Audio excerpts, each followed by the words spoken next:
to Tana. Tana swings and drives it to deep right field. Going back is the right fielder Hill, and that one is gone! Watch it fly, Jose Tana on the top of the 10th. A nice little pass there to his man, and that's no good. By Daniels, now bringing it back up is McCollum. Will stop. 3 again. And again, he drains it. 11-2 Wizards. 3 threes in a row. Hands it off. Rodriguez up the middle. Touchdown, Commanders.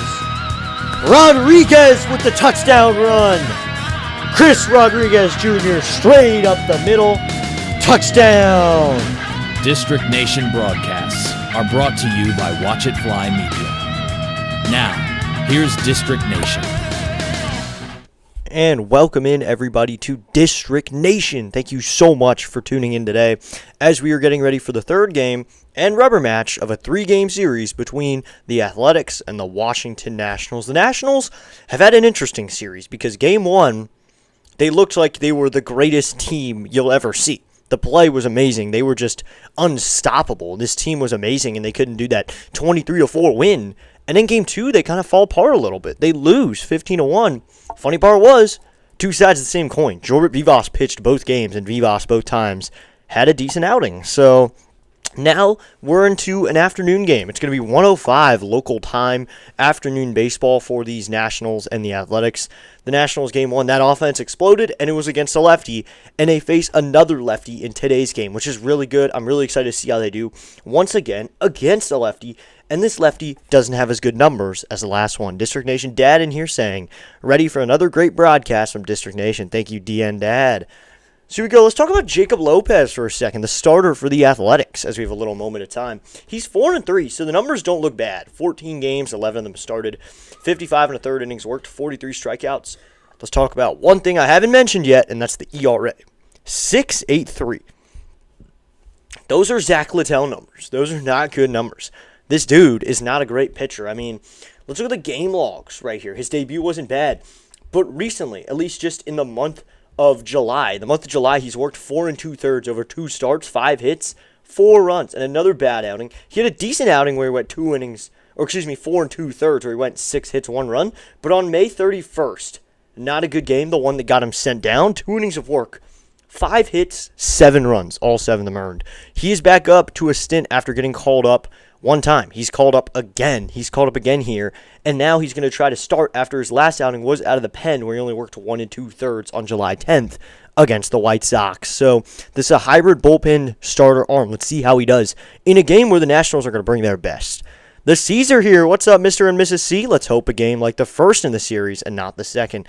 We just mentioned that, Mr. C. You can't do that. You got to play like that first game. The good thing is we're playing another lefty. We're playing Jacob Lopez on the mound, and the Nationals have done well against lefties. The biggest part being Andres Chaparro, surprisingly. 2 home run game on Friday.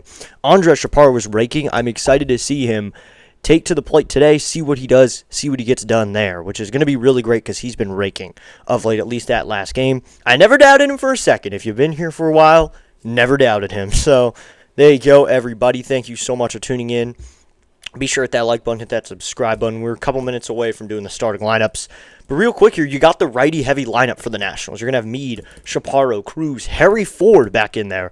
I'm really excited to watch Harry Ford here because he had a great Nationals debut where he did well on Friday. He had that home run for his first Nationals hit. The thing is, he's not really a home run hitter. He drew walks at AAA Rochester, so let's see what he does here at the big league level. A guy who already has good numbers in just his little time in the big leagues, just one game, and he already has decent numbers. We're already seeing a good thing here.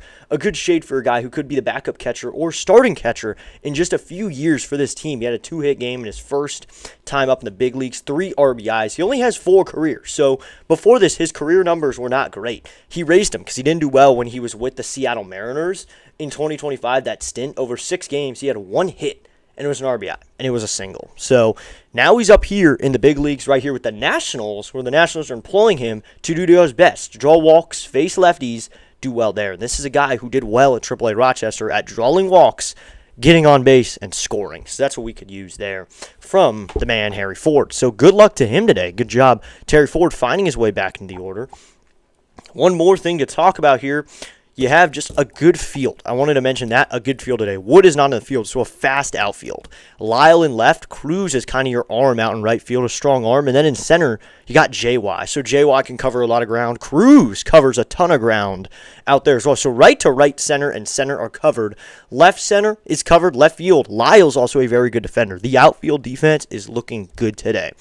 This has been a game where the scoring has been in the Nationals' favor. Game 1 and Game 2, the Athletics just put a lot of runs on them. Zach Littell just did not do well. And Max Kranick in his Nationals debut did not do well either. And that is one more thing we got to mention as this game gets started. This bullpen is going to get a little more deflated because P.J. Pullen was placed on the 15-day today or the 10-day IL. That is not good. That is not good. He was our best arm. I think that P.J. Pullen was our best arm out of the pen. Maybe that and Lord, they were kind of competing for that spot. Pullen had started to pull ahead, so now he is on the IL, which is really not good. I really want the guy to come back quickly. Luck for a speed recovery. I wish him well. Hopefully he has a speedy recovery. And Richard Lovelady transferred to the 60-day. And Matt Crook, after being released, signed back on a minor league contract, and he got called up again. So I didn't want to see that, but battle of the lefties here. Foster Griffin, the Nationals' third All-Star, will pitch against Jacob Lopez. 14 games, only 11 starts. But Foster Griffin, 10-2 with a 2.77. And now something to mention about his resume is an All-Star appearances on there. In just his first year at age 30, he could be in Rookie of the Year contentions. So as you do that, let's get going with the starting lineups here, starting with the home team. Athletics. We're in Sacramento, but we're just going to call them the Athletics here. So leading it off for the Athletics, who are 42-56. They are fourth in the AL West. Leading it off is going to be Jacob Wilson, the shortstop. Batting second is Tyler Soderstrom, the left fielder. Batting third is going to be Shea Langoliers, the designated hitter. Batting fourth in the catcher position is going to be Jonah Heim. Batting fifth is going to be Joshua Kuroda-Grauer. That's a long name. He's the third baseman. Batting sixth in today's game is going to be Colby Thomas. He's in right field. Batting first is going to be Tommy Tanks. Tommy White, he's the first baseman, batting seventh. Batting eighth is going to be Henry Bolte. He's the center fielder in today's game, and he's in center, and he runs like a bolt, so appropriate name. And batting ninth is going to be Aliko Williams, playing second base, who's only hitting .259 in his limited at-bats with the team. And on the mound is going to be Jacob Lopez. Not great numbers. He has a 6.83 ERA, teetering 7. On his time in the big leagues, he has been up and down from the different places. He got optioned to the Las Vegas Aviators on June 2nd, then called up on July 7th. Once again, that's Wilson, Soderstrom, Langoliers, Heim, Kuroda-Grauer, Thomas, White, Bolte, Williams, with Lopez on the mound. And now, the starting lineup for your Washington Nationals for manager Blake Butera. Leading off, the designated hitter, number 29, James Wood. Batting second, the third baseman, number 45, Curtis Mead. Batting third, the first baseman, number 87, Andres Chaparro. Batting fourth, the shortstop, number 5, CJ Abrams. Batting fifth, the right fielder, number 3, Dylan Cruz. Batting sixth, the catcher, number 17, Harry Ford. Batting seventh, the left fielder, number 4, Dalen Lyle. Batting eighth, the center fielder, number 30, Jacob Young. And batting ninth, the second baseman, number 26, Nasim Nunez.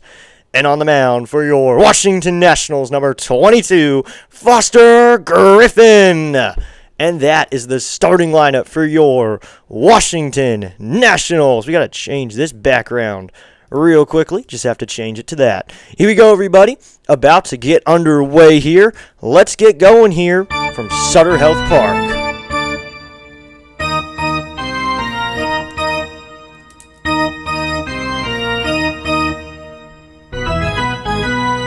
Charge! All right, everybody. Thanks for tuning in. Looks like we're up to 607 subscribers on the day. Let's see if we can hit 610. So the Nationals blow out the Athletics, or will something else happen that I will not say because go Nats. Let's go. What's up, Andres? Thanks for tuning in, man. James Wood going to lead off. Do you think the Nationals bounce back after yesterday's appointment? Yep, I think they do. I think the Nationals will bounce back. What's up, Bob? Thanks for tuning in, man. But yeah, I think they bounce back. They find a rhythm, and they get their offense going quickly. James Wood, on afternoon games, has a history of doing a certain thing, and I've seen him do it a lot. So let's see if he does it here against Jacob Lopez, who has not been good with that 6.83 ERA. So, but the thing is, good pitchers tend to have their first good start against the Nationals. They start getting good after facing the Nats. This is a lefty facing a lineup that's full of righties to start it at least. You're going to have Meade, Chaparro, Cruz, Lyle, Young, and Nunez. You got 6 guys from the right side, and then Wood, Abrams, and Lyle, 3 dangerous left-handed hitters who can hit a lefty. So, well, I'm coming to hang out with you because the Yankees suck. All right. What's up, Jake? Thanks for tuning in, man. So here we go.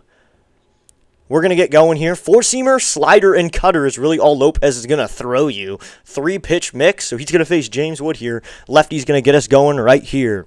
Jacob Lopez is going to come set here at the belt. He waits. First pitch coming to James Wood. Wood takes a pitch inside at 91 miles an hour, and we're underway here at 4:06 p.m., just a minute late, and that's how this one gets underway. To James Wood, whose average has fallen to 275, still 28 home runs, and 66 runs driven in. Lopez, the pitch to Wood. Wood takes it right in there, called strike one with a fastball at 90 miles an hour, so that'll even up the count at 1-1. This is a dude who also has 15 stolen bases. This is a guy who could join the 30-30 club this year, realistically. He could be one of the first members of the Nationals to join the 30-30 club. The 1-1 to Wood. Swing and a miss at a slider. It's a 1-2. Can the 30-30 club also have 200 strikeouts of it? So here we go. It'll be a 1-2 count to Wood here, who also has a tendency to strike out a lot. But he also on 2 strikes hits very well. Lats come set. The 1-2 to Wood. Wood swinging a miss at a slider, low and away. So James Wood is down swinging, and that's how we get this one going. James Wood goes down swinging, and that's out number 1 here in the top of the first. Lopez puts away James Wood. So that's how we're going to get started here. So a strikeout of James Wood, which is not unusual for the leadoff hitter. I mean, he strikes out a lot. So that'll bring up Curtis Meade here, first righty to see Lopez, and he takes a slider in there called strike 1. So only one player in Nationals history has reached 30-30, and it's Alfonso Soriano. So he had 46 home runs and stealing 41 bases. He was in 40-40. So I think James Wood is very near it. Here comes the 0-1 to Curtis Meade. Meade swinging a miss on a slider low and inside. It's an 0-2 count. Man, they got to get to Lopez here. That's the one thing. You're swinging a bat right here, but don't be too aggressive. Be patient. Lopez has a history, not really of walking guys necessarily, but he doesn't go long into games. The 0-2 is inside with a slider. Let's go. We just hit 608. I'm very much hoping Wood doesn't have a second half like last year, says Mr. C. Yeah, I agree, Mr. C. I hope he can still find it and play aggressively, because that's something he didn't do that second half last year. He wasn't as aggressive. Here comes the 1-2 to Meade. Meade takes a fastball upstairs, ball 2. Almost looks like he may have gone after it, but he didn't, so it will be a 2-2 count. So it'll be a 2-2 here. Coming set is going to be Lopez. Here comes the 2-2 to Curtis Meade. Meade takes a slider inside, ball 3, so it's a 3-2 count. What's up? Shams, Mr. Canadian Turkeys here. Fitzy Ray says Intense Blue. What's up, Intense Blue? So it's a 3-2 count here to Curtis Meade. So 3-2 here with 1 gone. Lopez working out of the set position here. Looks like this field, Sutter Health Park, is not filling up the way it did Friday and Saturday for this Sunday afternoon game. The 3-2. And Meade takes a slider inside, ball 4. And that's a walk for Curtis Meade. So that's how we get this one going. Now, after Wood strikes out, Curtis Meade gets the offense moving with a walk. Sometime that's all you need. What do you think about the Red Sox winning 13 games straight? The AL East is suddenly becoming close. Yeah, I agree it's becoming close. Let's go. We're up to 609 subscribers, just gained 2. So we're at 609. So Curtis Meade draws a walk. That'll bring up Chaparro. Yeah, the Red Sox, insane run. I mean, the pitch is inside, ball 1 with a cutter, so it's a 1-0 count. One of the first cutters we've seen today. Been seeing a lot of sliders from Lopez, but here you get a cutter. I think it may be actually happening for the Red Sox, that they actually figured it out. Coming set is Lopez. Meade with a nice lead, but it's a lefty on the mound. Here comes the 1-0 to Chaparro. Chaparro takes a fastball inside, ball 2. Foster Griffin for Cy Young. Yep, I agree, Foster Griffin. Honestly, what's up, Curly W? But there's actually a realistic shot that guy ends up winning Rookie of the Year. Very realistic that Foster Griffin could win. Coming set's Lopez. It'll be a 2-0 to Chappie. Here's the pitch. And Chappie takes a fastball outside, ball 3. Chaparro think Chappie is what a lot of players call him too, and Chappie has really earned himself some respect around the Nationals clubhouse now with that game on Friday, driving in 8 runs. Previously, he only had 7 RBIs on the season, and he over-doubles it. Here's the 3-0 to Chaparro. He takes a fastball on the outside corner. It'll be a 3-1 count, and Tens Blue says, hey, District, good to see you again. Are the Nats going to score double runs or only score 1 again? Oh, they're going to score double-digit runs again. Coming set is going to be Lopez at the belt. It'll be a 3-1 to Chaparro. Here comes the pitch to Chappie. Chappie swings and misses at a high fastball. Meade stealing second. The throw is not in time. And Curtis Meade dives into second with a stolen base. So that throw also was high from the catcher, Jonah Heim. So the tag being laid was really high because getting into second was Meade. And then second baseman Williams lays the tag and Meade's just in there. So now there's a runner at second here with 1 gone. Runner in scoring position for the Nationals.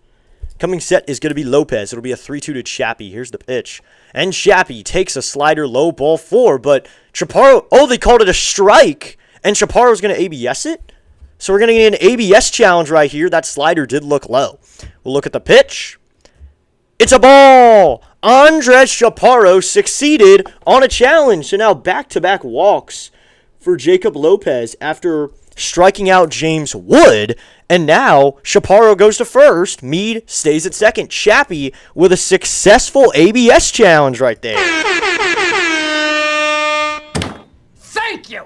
So now runners at first and second with 1 gone for the RBI machine CJ Abrams to come to the plate.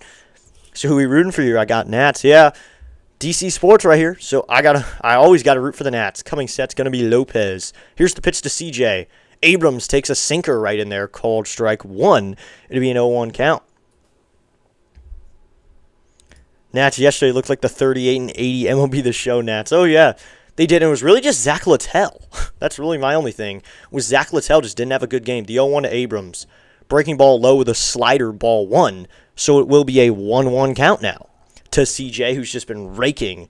Just since coming up to that All-Star break, he's been raking. Second half, still trying to find it a little bit.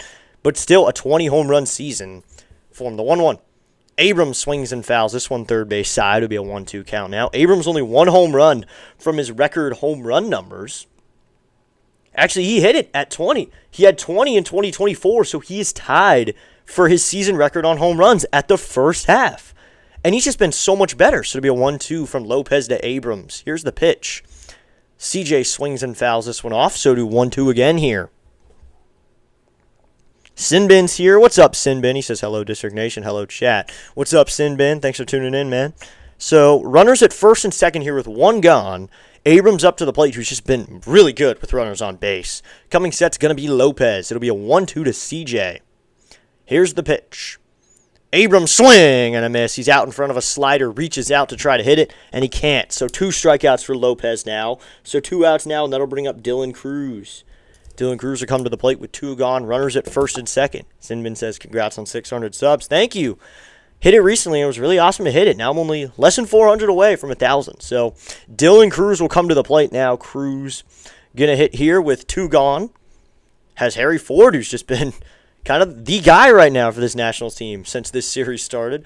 For Cruz, only 1 for 8 in the series. He has a ribby, though. First pitch to Cruz.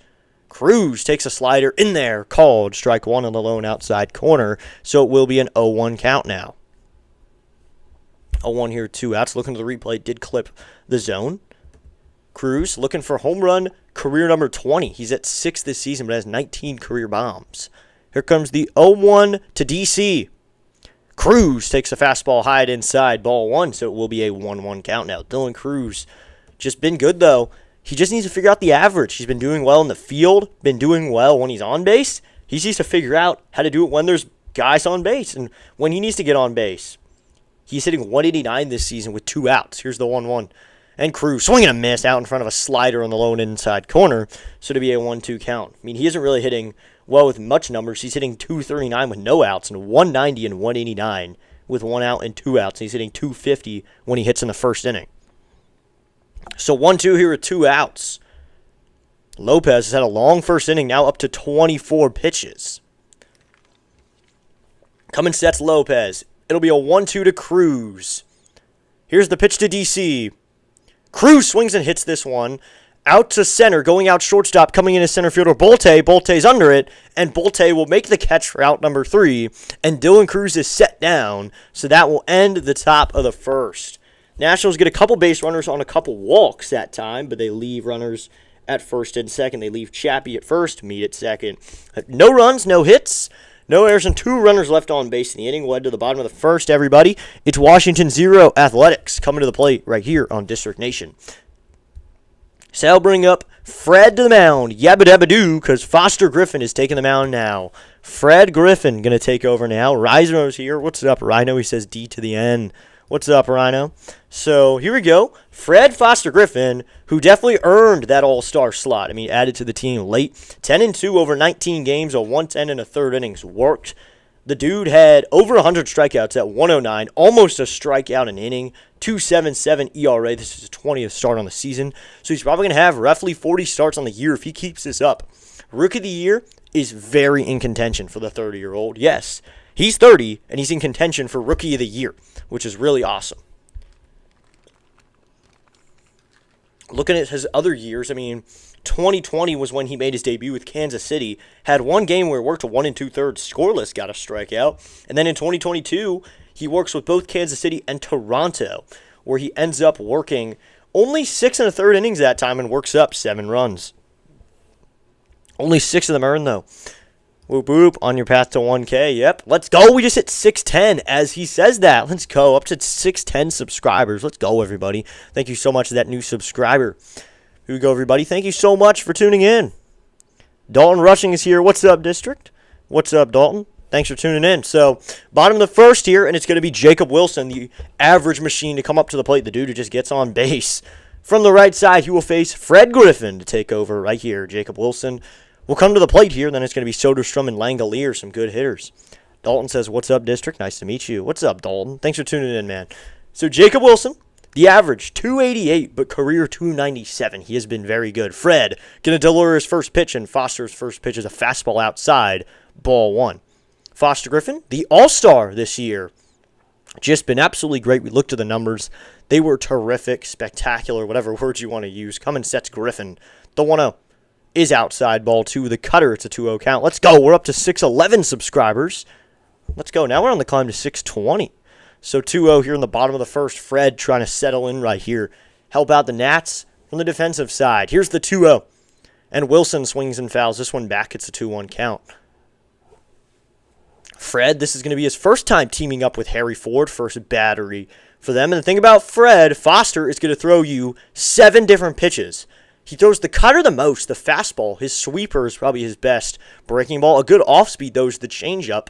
And the sinkers. This one is slapped out to right field. Coming in is Cruz, but that one's going to fall for a base hit. So Jacob Wilson has a base hit off of Fred. So runner at first here with no one gone. Foster Griffin gives up a base hit to get this one going. So that'll bring up Tyler Soderstrom now. Soderstrom will come to the plate here. So Soderstrom will hit, who's only hitting .245 on the season, 16 home runs, 46 runners driven in. Decent numbers for him. A guy who's been with the Athletics his entire 4-year career at the big leagues. The pitch is going to be in there, called. Strike 1 from Griffin, and it's an 0-1 count. Soderstrom up to the plate here from the left side. Griffin looks in for his sign. He comes set.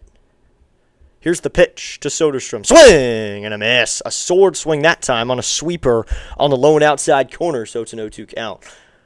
This is a guy in Soderstrom who's only hitting .202 against lefties and a .276 on base percentage against them. OPS only .714, so Griffin has a good opportunity here. The 0-2, swinging a foul ball. Other side to be 0-2 again as he hits that foul ball third base side. I mean, the numbers show that he doesn't hit well against lefties. He hits significantly better against righties, but they wanted him to get this start because he's been hot to start the second half here in this series with the Nationals. So it'll be another 0-2 here. Griffin comes set. The 0-2.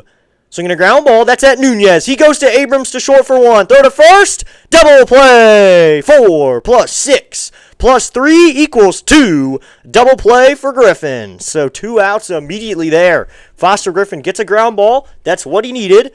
And 2 outs right there immediately. So he doesn't want the strikeout. That's the thing about Griffin. He understands the strikeout isn't always the move. Sometimes he will lay back, get a ground ball. So that is something he does. So 2 outs now. That'll bring up Shea Langoliers. That's going to be a sweeper in there. Called strike one. It's an 0-1 count. It was on the fastball, too. He usually likes to use the splitter when he wants to get a ground ball. Here's the 0-1. That's high, ball one. Ground into a double play. Yes.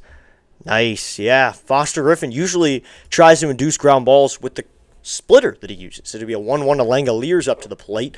He's having a good season with the Athletics. Here's the 1-1. Swing and a miss on a changeup outside. It's a 1-2 count. You'll notice this guy, Foster, does not use 2 pitches in a row. This is a very strategic guy in Griffin. He knows what he wants. That's the thing. He knows what he wants. He usually uses the pitch comm to call his pitches for himself. Looks like he's got the splitter grip right here on a 1-2 count.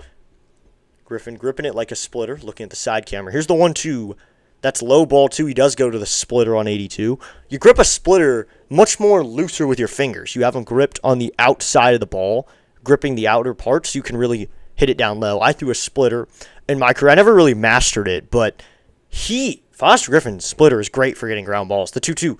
And Langoliers slaps it up the middle, but Nunez is right there. He fires to first in time for out number 3, and that will end the inning. Langoliers is down. So Fred, after giving up a hit, gets the next 2, gets a double play on one of them. So 1 hit in the inning and no runners left on base. So through 1, everybody.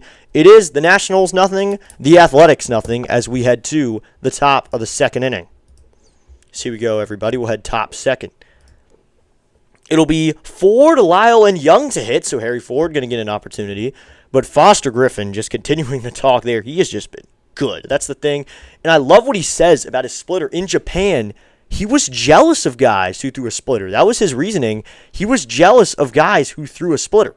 And he wanted to learn one. So he learned a splitter while in Japan because he saw a lot of pitchers in NPB were throwing splitters. And it worked. The splitters were working. He was getting ground balls. So now he's looking to use that splitter more, get ground balls, get outs. Right there, he doesn't go to the splitter, but you saw he used a lot of splitters in the AB. He was trying to get Langoliers to ground out, and he overused it, which was good. So now next at-bat, you'll probably see him primarily with the splitter less. You'll see the fastball more probably, maybe the curveball, sweeper. He's probably going to stay away from the splitter, use it as a put-away pitch to Langoliers' next AB. So we go into the top of the 2nd. Mr. C says, let's go Ford, Ferrari Ford. Yes, Ferrari will come to the plate here, and he has been a Ferrari. He has not been the other car. He has been a Ferrari to start this season. I mean, just red hot to get it underway, and he will lead it off here. It'll be Ford, Lyle, and Young for the Nationals in the top of the 2nd. Harry Ford, 400 average, 1 home run, 3 runs driven in. Career, he only has 4 RBIs and a 273 average. OPS technically is 1,500 right now because the on base is 500. In that game, he drew a walk, too. He got a couple hits, and he drew a walk. So, good job by him. He got on base 3 of his 6 plate appearances. So, he had a lot of opportunities in that high-scoring game for the Nationals. So, we go top of the 2nd right here. You'll see Nationals fans are actually here in Sacramento. Got a few Nats jerseys spread around this minor league stadium. So, coming set is going to be Lopez. Here's the pitch to Harry Ford, and he swings and fouls this one back. It's an 0-1 count, so 0-1 here. So we go. I mean, Friday, Harry Ford had a tank, too. He had an absolute tank. So, no runners on here for Harry Ford, trying to get it done right here. Peter Griffin Burners here. Interesting name there. What's the other car? It is the Edsel, which is a a car that did not sell very well. Yeah, the Edsel. Mr. C explains right there. We'll get to that in a second, his message, because he'll explain it better.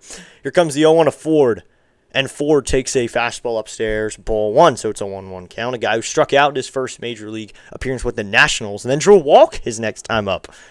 I'll get to Mr. C's message in a minute, though, and I can bounce off of what he says, because I wouldn't explain it well. Here comes the 1-1 from Lopez. Ford swinging a miss. He's out in front of a 75-mile-an-hour slider. It's a 1-2 count now. That'd be the Edsel, worst-selling U.S. car ever. The Yugo might beat it, and a regular case study in every marketing class. Yeah. Mr. C explained it best right there. It'd be a 1-2 to Lopez, or to Ford. Here's the pitch, and he slaps this one up the middle. Second baseman grabs it, fires to first, in time to get out Harry Ford. That looked like it was going to be a line drive back to Lopez, the pitcher, but it made its way up the middle, and Williams fielded off a bounce, fired it to first in time. So there's one down here in the top of the second. So now that'll bring up Dalen Lyle. Dalen Lyle, one of 3 lefties in this order. Dalen Lyle, the last lefty you'll see, first time through the order to face Lopez. Here's the pitch to Lyle. And Lyle swinging a ground ball, fouled on the first base line. It's an 0-1 count. This is Sutter Health Park, which is a minor league stadium, everybody. You can see the image behind me. But there's not too much seating here. I think the capacity is about 14,000 for this temporary spot for the Sacramento Athletics for now. So just a temporary space named after a Ford kid. Oh, wow. I did not know that, Mr. C. That's an interesting nugget right there. The 0 to Lyle. Lyle takes a slider low and away, ball 1, so to be a 1-1 count now. Not too much primo seating here. Not too much outfield seats or deep into left center seats. Not like Nationals Park. Really, it is your stereotypical minor league stadium. Really, seats behind the plate. Maybe a second deck with a few seats, but nothing much. The 1-1 to Lyle. Swinging a fly ball.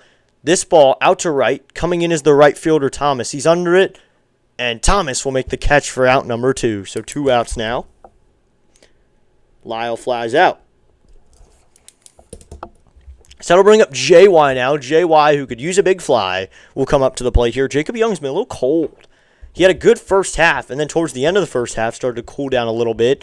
And now he needs to find it again because he had a great first couple months of the season. Chris is here. What's up, Chris? He says, what's up, District? Go Nats. Thanks for tuning in, Chris.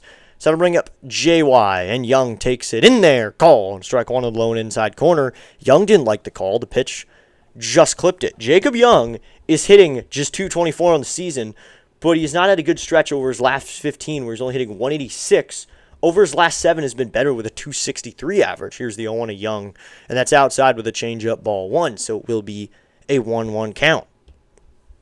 You need .224 if he finished this way. That'd be a career low for batting average for Young. .231 last year over 120 games. His best was 2024, where he hit .256. Here's the 1-1. Young will show bunt. He gets it back to the pitcher. Pitcher Lopez fields cleanly, fires to first in time for out number 3.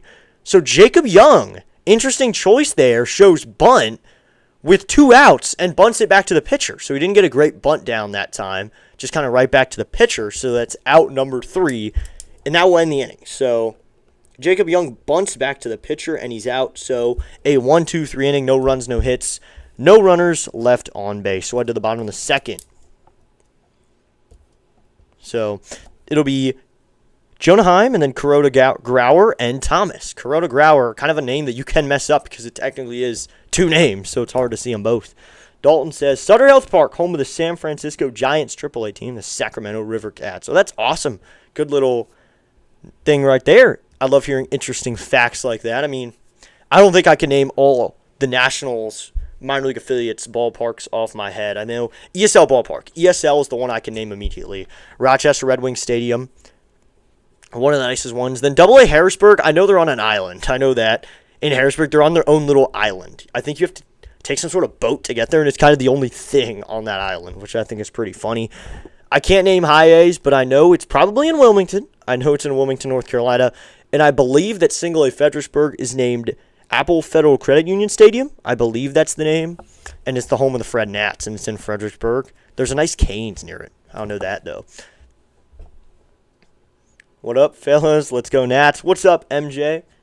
Right here. I'm just going to say MJ right there. What's up? Thank you so much for tuning in, and let's go Nats. That's awesome. Snowman's here as well. He says, hey, Snowman checking in after a White Sox win earlier. Love your Nats coverage. Thank you so much, Snowman, for the kind words. So here we go. And Chris says, hey, Snowman. Hey, Chris is here. Thank you so much to everyone who has tuned in today. Be sure to hit that like button. Hit that subscribe button. Help out the channel just a little bit. So here we go. We're up to 611 subscribers now. So let's see if we can hit 615 tonight. Griffin sets. First pitch here to Jonah Heim is going to be outside, ball 1. It'll be a 1-1 count now.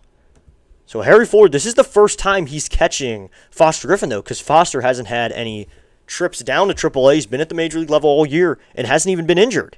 Here's the pitch, and this one is to the ground ball shortstop, Abrams. He fires to first in time for out number 1. So that was a ground chopper towards Abrams. and then he fires it to first in time. So I had to just kind of redo that one. So out number 1 there. So only 1 hit so far for this team, and it was the leadoff hitter, and then they get the double play. So Griffin still looking for that first strikeout, though. That'll bring up Kuroda Grauer, who just recently got called up, and he's been raking at the big league level. Here's the first pitch to Kuroda Grauer. That's a curveball in there, called strike 1. I always enjoy the minor league team names. Well, yeah, Rochester Red Wings, Rocket City Trash Pandas, always an interesting one. Here's the 0-1. Swinging a foul ball, first base side, 0-2 count.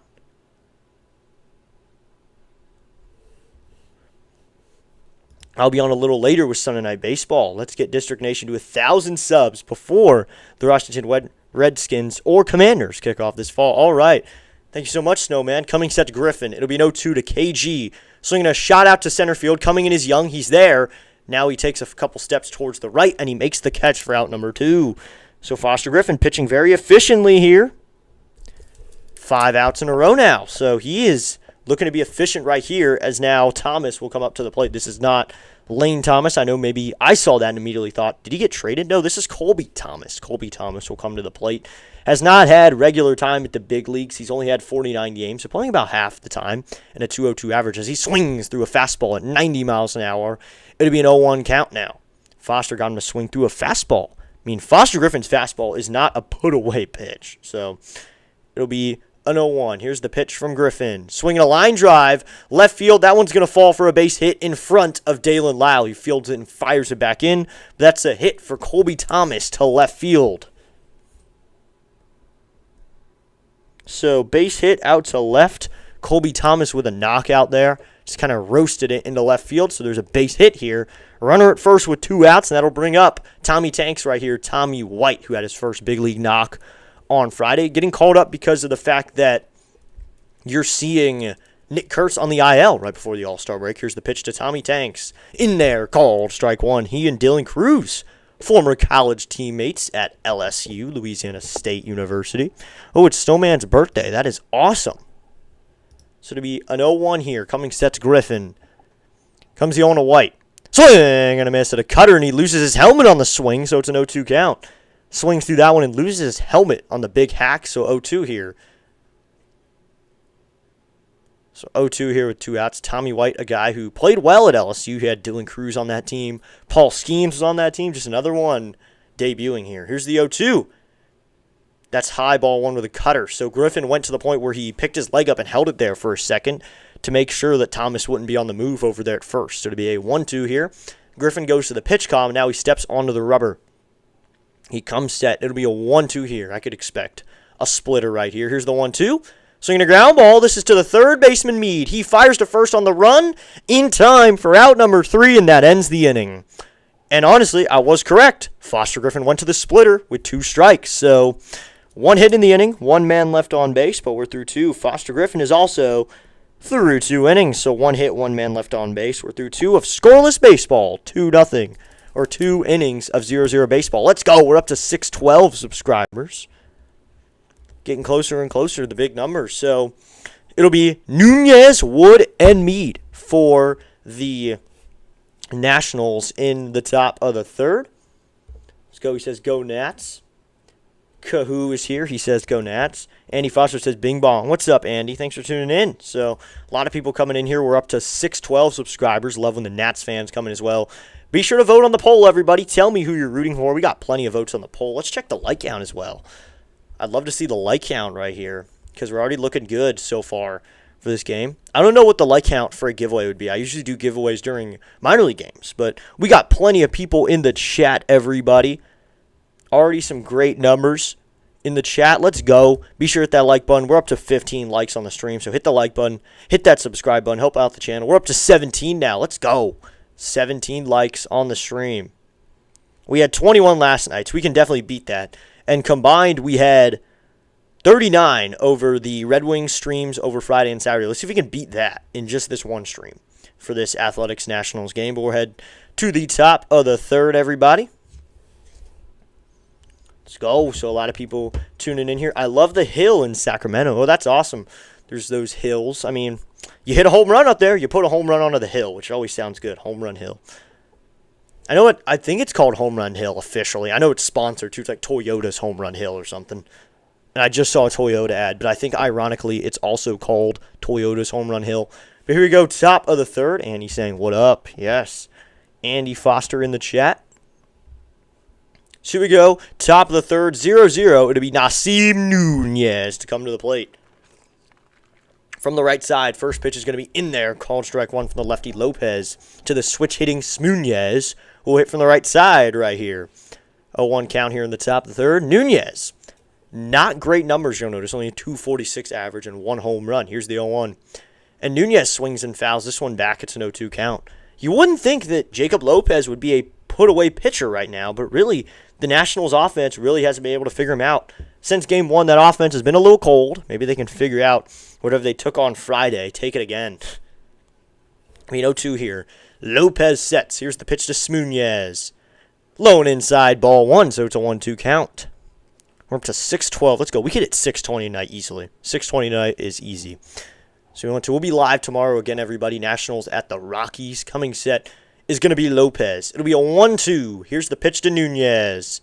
Outside, ball 2, the fastball at 91 miles an hour. So it'll be a 2-2 count. Braves will win over the Rangers today. The boys are heating up. Yes, yeah. I'm honestly, in the Phillies-Braves race, I'm rooting for the Braves. I think they'd have a chance to beat the Dodgers. Here's the 2-2 to Nunez. Swinging a fly ball out to right. Peeling over is the first baseman, White, but this one's going to get out of play into the stand. So do 2-2 again here. I am honestly rooting for the Braves in the NL East run. I think the Nationals, sure, they can go on a run. They are now one game under 500 at 49-50. The Braves are at 56-41, looking just amazing, to be honest. The Phillies are 55-44. If the Nationals don't go on a run and get into those sweepstakes, I'm just going to end up probably rooting for a team like the Braves in this. And this one is lined to left field. That's a base hit for Nasim Nunez on a 2-2 count. He hits the inside slider to left, and Smunez is going to get this game into the top of the third going with a knock. Nationals, their first hit of the game, surprisingly, comes from Nunez. I mean, you don't want to get into no-hit territory anytime. This is a team, the Nationals, who have only been no-hit twice in franchise history. They got no-hit by Michael Lorenzen in 2023, then 2024, Dylan Cease tossed a no-hitter. So we'll bring James Wood to the plate. Now Lopez will go back over to first. Back in is Nunez without a dive. Stolen base leaders. Nunez has the lead by 5 right now. Bobby Witt's in second with 30. Nunez is at 35. So objectively the fastest guy in the league right now. Coming sets Lopez. Here's the pitch to Wood. Wood takes a pitch in there. Nunez on the move. The throw is not in time. And Nasim Nunez swipes stolen base number 36. We talked about the number right there. Nunez extends the lead to 6 now with his 36 stolen bag. Pitch to Wood was a strike, so it's an 0-1 count. We can all agree on one thing. We do not like the Mets. All right, yep, I agree. And I like that they're in last. So it'll be a 1-0. That was a ball, looks like. Now he swings through that slider. And it's a 1-1 count, so it was called a ball. So it'll be a 1-1 here. Nunez now stands in scoring position for James Wood, who could use a little RBI machine right here. Get out of this second half slump talks at all. Here's the 1-1, and Wood swinging a foul ball. It's a 1-2 count. Fouls off that slider. I wish the Blue Jays could be like the Nats and the Braves and Red Sox and win games. Yeah, I mean, the Blue Jays were in the World Series just a year ago, so they won enough games to get there. I would love for the Nationals to be in the Blue Jays situation, coming off of a World Series. It'll be a 1-2. Here's the pitch to Wood.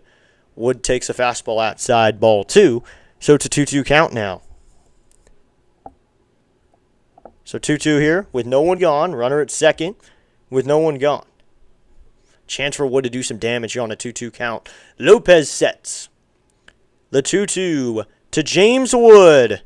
And Wood takes a fastball outside, ball 3, but the catcher wants a challenge here. So Jonah Heim using a good challenge there. This one should be a strike. This one probably going to be a strike. It's probably going to be overturned. It is a strike. Wood's down swinging. So the Athletics succeed on a challenge. It's overturned.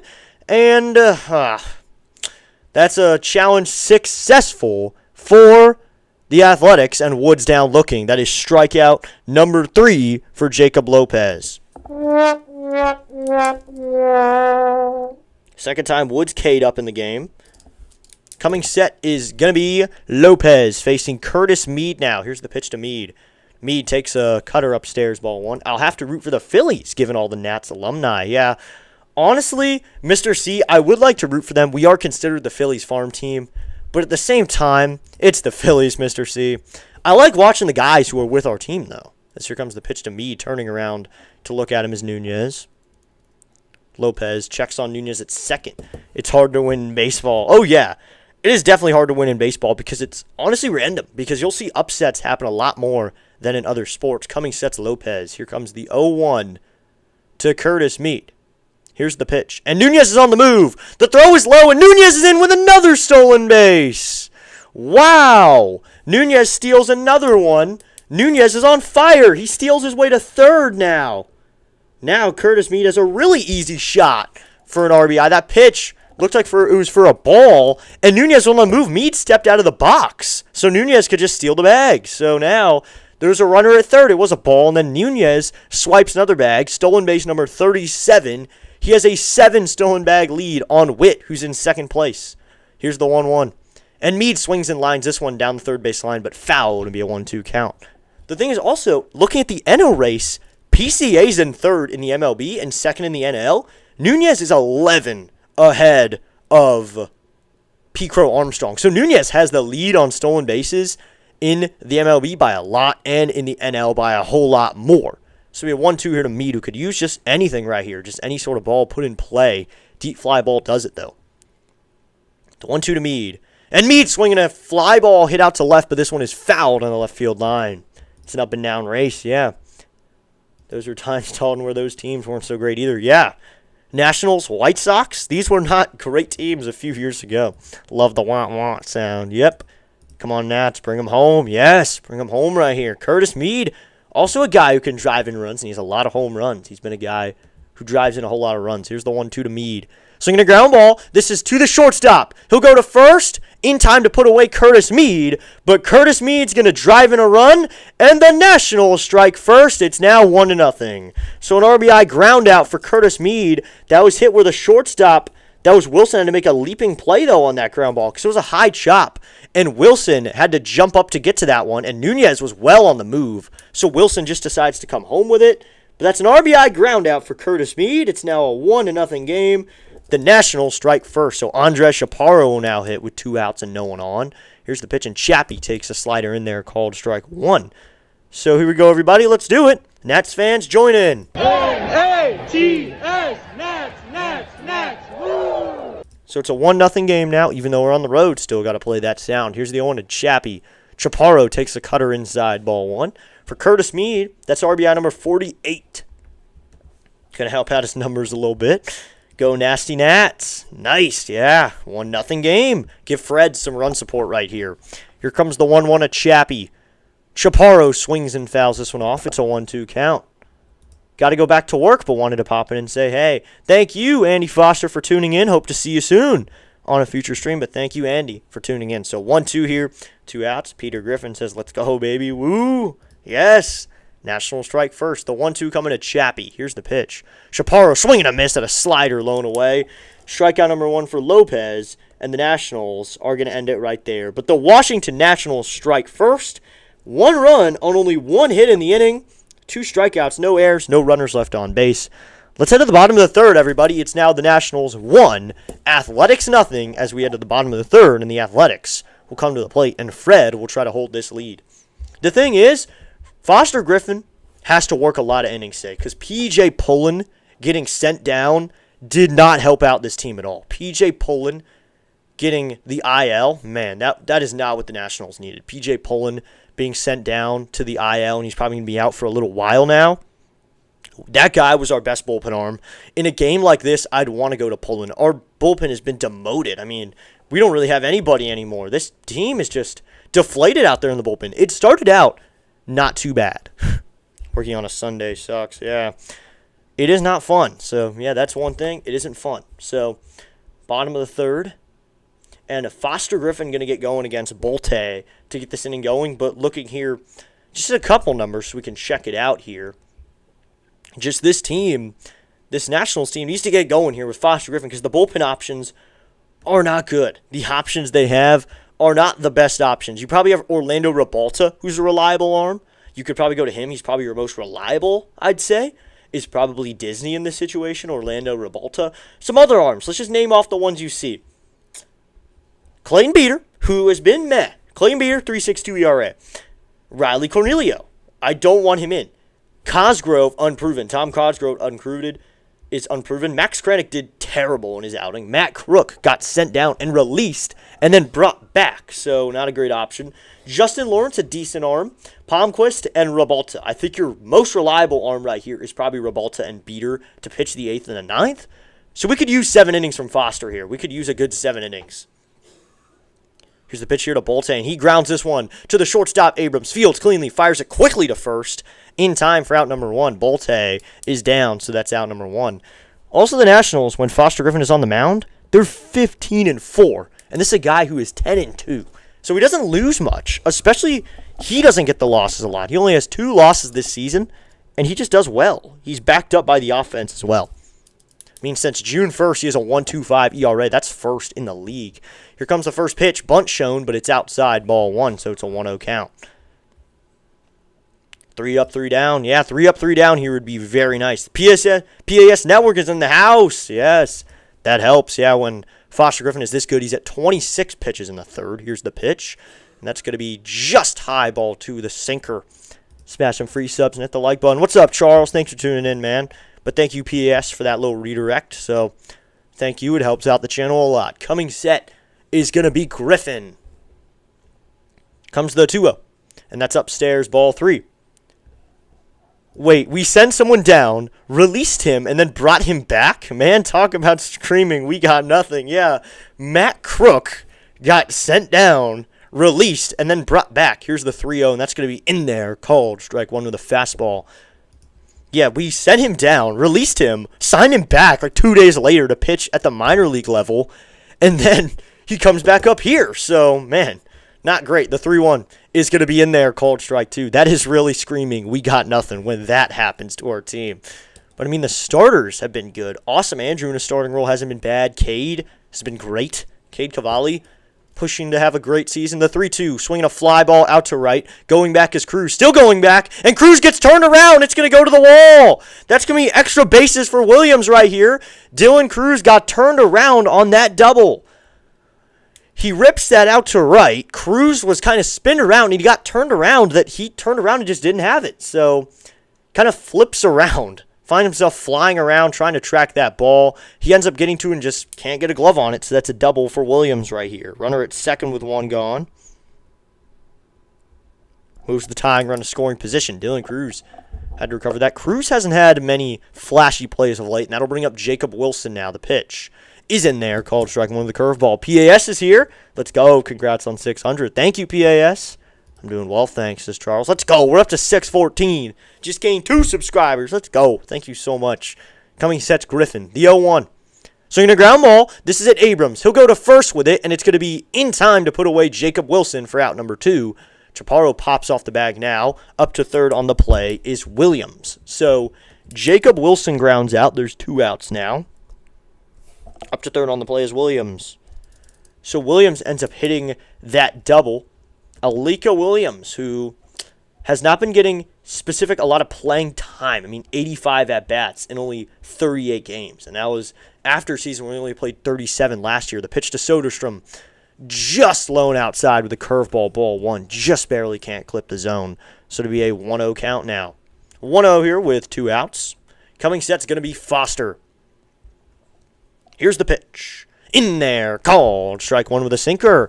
Rarely do you see a sinker right there in that situation. I mean, sneak a strike past him with a mix-up pitch right there. Griffin going to stay away from the fastball on a 1-0 count. Here comes the 1-1 to Soderstrom. Here's the pitch. Check swing. Did he go? No, so that sweeper is going to be a ball 2. I thought that would have been called a strike 2. That clipped the zone looking at the replay, but it will stay a ball. So 2-1 here with 2 outs. I bet Griffin goes to the splitter right here. This would be a good situation to use it. The 2-1, and that's a cutter, low and outside, ball 3. Can't even get close to the zone that time. So it will be a 3-1 count now. 3-1 here with 2 outs. Runner at third. Foster, rarely does he find himself in a 3-1. Usually he flicks a strike in here right now. And this one is lined into right, a base hit. We're tied. So that is a rare mishap. Foster Griffin threw a fastball, I think, on that pitch right there, and that's lined into right field for a base hit, and we're tied at 1.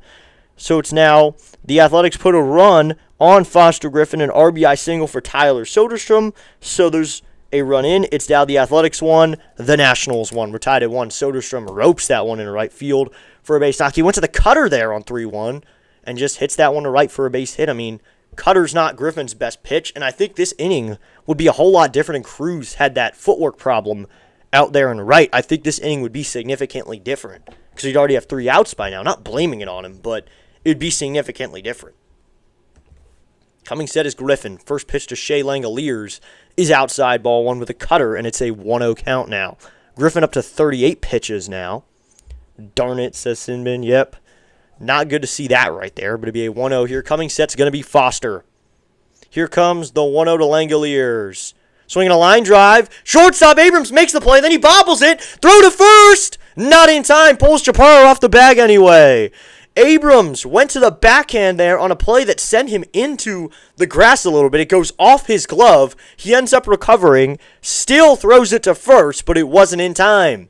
So that is a line drive that bounced right before it got to Abrams. He goes to the backhand, misses it, recovers it, and then fires it to first, but Shea Langoliers beat it. We'll see what the official scoring decision is right here. But for now, Langoliers is on first. So we'll see what the official scoring decision is. There's going to give him a single. The pitch to Heim is outside with a changeup, ball 1. So runners at first and second here with 2 away for Jonah Heim now. Hitting in the 4-hole today. Coming set is Fred. Here comes the 1-0 from Griffin. Swinging a fly ball foul to be a 1-1 count. Jonah Heim's a big dude up in the plate. That's a guy who's catching today, and he's a very tall guy. You don't see a lot of catchers who are really big as in tall. I mean, the dude is 6'4", 220. He's a catcher at age 31, so good for him for still catching when he's that tall. Griffin comes set. It'll be a 1-1. Here's the pitch, and Heim takes a sweeper lone inside, ball 2, so it's a 2-1 count with the sweeper that time. 2 on your 2 outs. Griffin up to 43 pitches. I mean, a run right here would really help the Nationals in the 4th. Get some runs. You got Abrams, Cruz, and Ford coming up. I mean, you got some good bats coming up, and the Nationals just can't figure out Lopez here. But it's not like the Athletics either have a spectacular bullpen behind him. Coming set, Griffin. The 2-1 is high and away, ball 3 with a changeup. So Griffin, once again, puts Jonah Heim to 3-1. This is the problem when Griffin falls back into a 3-1 count. He starts to struggle a little bit. So that's something that you see from him. So coming set's Griffin. The 3-1. Swinging a ground ball to the third baseman, Meade. He'll take it to the bag in time for out number 3. Exactly what the Nationals needed right there. Griffin gets a ground ball, and that's out number 3, inning over. Curtis Meade, the 5, unassisted to put away Tyler Soderstrom, headed to third. So that will end the inning. 2 runners are going to be left on base in the inning. And you end up getting 3 hits off of Foster Griffin, so 5 hits given up so far on the day. They're tagging him. They're figuring him out with hittings, but he's been able to bounce around it. That's good job by Griffin. So that'll end the inning. 1 run in the inning on 3 hits. 2 runners left on base. So we're tied at 1, everybody, as we go to the top of the 4th. I mean, really good comparison of offenses here. The Nationals have 1 hit, and they have a run. And it took the Athletics 5 hits to get 1. So we'll head to the top of the 4th. It'll be Abrams to lead it off for the Nationals. Let's see if Lopez stays out there for a 4th inning. It's not really an opener strategy, but he's a hybrid. He's a hybrid arm who works both out of the bullpen and he starts. So you got to ask and think, what would he do? Thanks for subscribing, Vandy NE. Let's go. Thank you so much for subscribing. District Nation, I have to do it because it's you streaming. What's up, Sam? Thanks for tuning in, Sam. Says the eagle emoji. Let's go. Always got to throw the eagle emoji. Even if we're not watching the Red Wings play, you got to throw the eagle emoji. So we go top of the 4th inning. Abrams, Cruz, and Ford coming up in the top of the 4th. A 1-1 game. Thank you so much for tuning in to today's broadcast, which is brought to you by Watch It Fly Media. So we go top 4. Do you think the Nats can win? I got money on them. Yes, I do. I think the Nationals can definitely win this game. They can definitely win this game easily. They're a good offense. They're just going to have to figure it out. I think they got to get to Lopez right here in this fourth inning. They always have big innings. The Nationals, that's something they're really good at, having big innings. So go top of the fourth. 1-1 game here. 5 hits for the Athletics, only 1 for the Nats. So that'll bring up CJ Abrams, who's known for second half mishaps too. So I'm really hoping he doesn't, because Abrams just was so good first half. I'd love to see that full season. Give him a 110 RBI season, 40 home runs. Maybe not exactly that, but let him be around 268 with the batting average. Let him have that type of season. Coming sets Lopez. Here's the pitch to Abrams. Abrams takes a slider outside, ball 1, so it's a 1-0 count now. 1-0 here with no one gone, top of the fourth inning. Lopez now at 56 pitches. Coming set is going to be Lopez. Here's the 1-0 to Abrams. Abrams takes a slider that slides into the zone, so it's a 1-1 count now. Abrams up to the plate, trying to get something going right here. Lopez comes set. It'll be a 1-1 to CJ. Here's the pitch. Abrams takes a fastball in the outside corner, called strike 2, so it's a 1-2 count. 58 pitches now. You got to wonder, what's the leash here for Jacob Lopez? What number is going to make him get taken out of the game? Because you want to work to this bullpen. Because it's not like the Athletics bullpen is all-star filled. The 1-2. Abrams takes a fastball in the outside corner, but he wants to ABS it. So that one looks like it was in the zone, so I don't think this is going to be a good ABS challenge from Abrams. We'll take another look. The pitch. And it's a strike. That one is fully in the zone. Strikeout number 5 for Jacob Lopez. And Abrams ABS that one, and it was fully in the zone. That was fully in the zone. It was lodged completely into the zone. Not a good ABS challenge by Abrams. So the Nationals are down to 1 challenge now. So 1 out here. That'll bring up Dylan Cruz, 0 for 1 on the day. Lopez comes set. Here comes the first pitch to Dylan Cruz. Cruz takes a fastball just low, ball 1, but now an ABS challenge from Jonah Heim. So Heim is going to ABS it right here. We'll get the look right here. Here's the ABS, and it's a strike. So that's going to be overturned. It's an 0-1 count now. So now the Athletics not only are going to get one confirmed with Abrams challenge it, now they get an overturn because of Jonah Heim. So even more reason for that sound effect. Coming set is going to be Lopez. Here comes the pitch to DC. Cruz! Oof, he's hit by that one. That one ran inside on him, and that does hit him. So Dylan Cruz is going to take first base. That one ran inside, so he's at first as he takes that one for the team. Good job by DC to take that one right in the back. He turned last second, so kind of hit him. Ooh, that's on the leg. So he's on first. Come on, CJ. Come on, Nats. Yeah, let's go. So now 1 out here, and that'll bring up Harry Ford. Harry Ford going to come to the plate here with 1 out. Harry Ford, he's 0 for 1 on the day. He grounded out to the second baseman back in the second inning, so he'll come to the plate here. Coming set is going to be Lopez. Here's the pitch to Ford. That's going to be in there. Called. Strike 1 at the bottom part of the zone. So now the Nationals are down to just 1 challenge, and the Athletics retain both challenges for now. 1-1 here with 1 out in the top of the fourth. Harry Ford, this season over at Rochester, was hitting 273 or 223 when he got the call, but he had drawn 45 walks. Here's the 0-1. And Ford takes a fastball upstairs. In only 58 games, 45 walks. That's a little bit less than a walk a game. So he is patient up to the plate. An on-base percentage of 370 with an average at 223. That's unheard of, especially for a guy who didn't play every game when he was playing in the minor leagues. The 1-1 to Ford, but Lopez will go back over to first, back in without a dive. His Cruz, he'll just jog back up to the plate. I'm assuming White and Cruz are talking over there at first base, the former LSU teammates.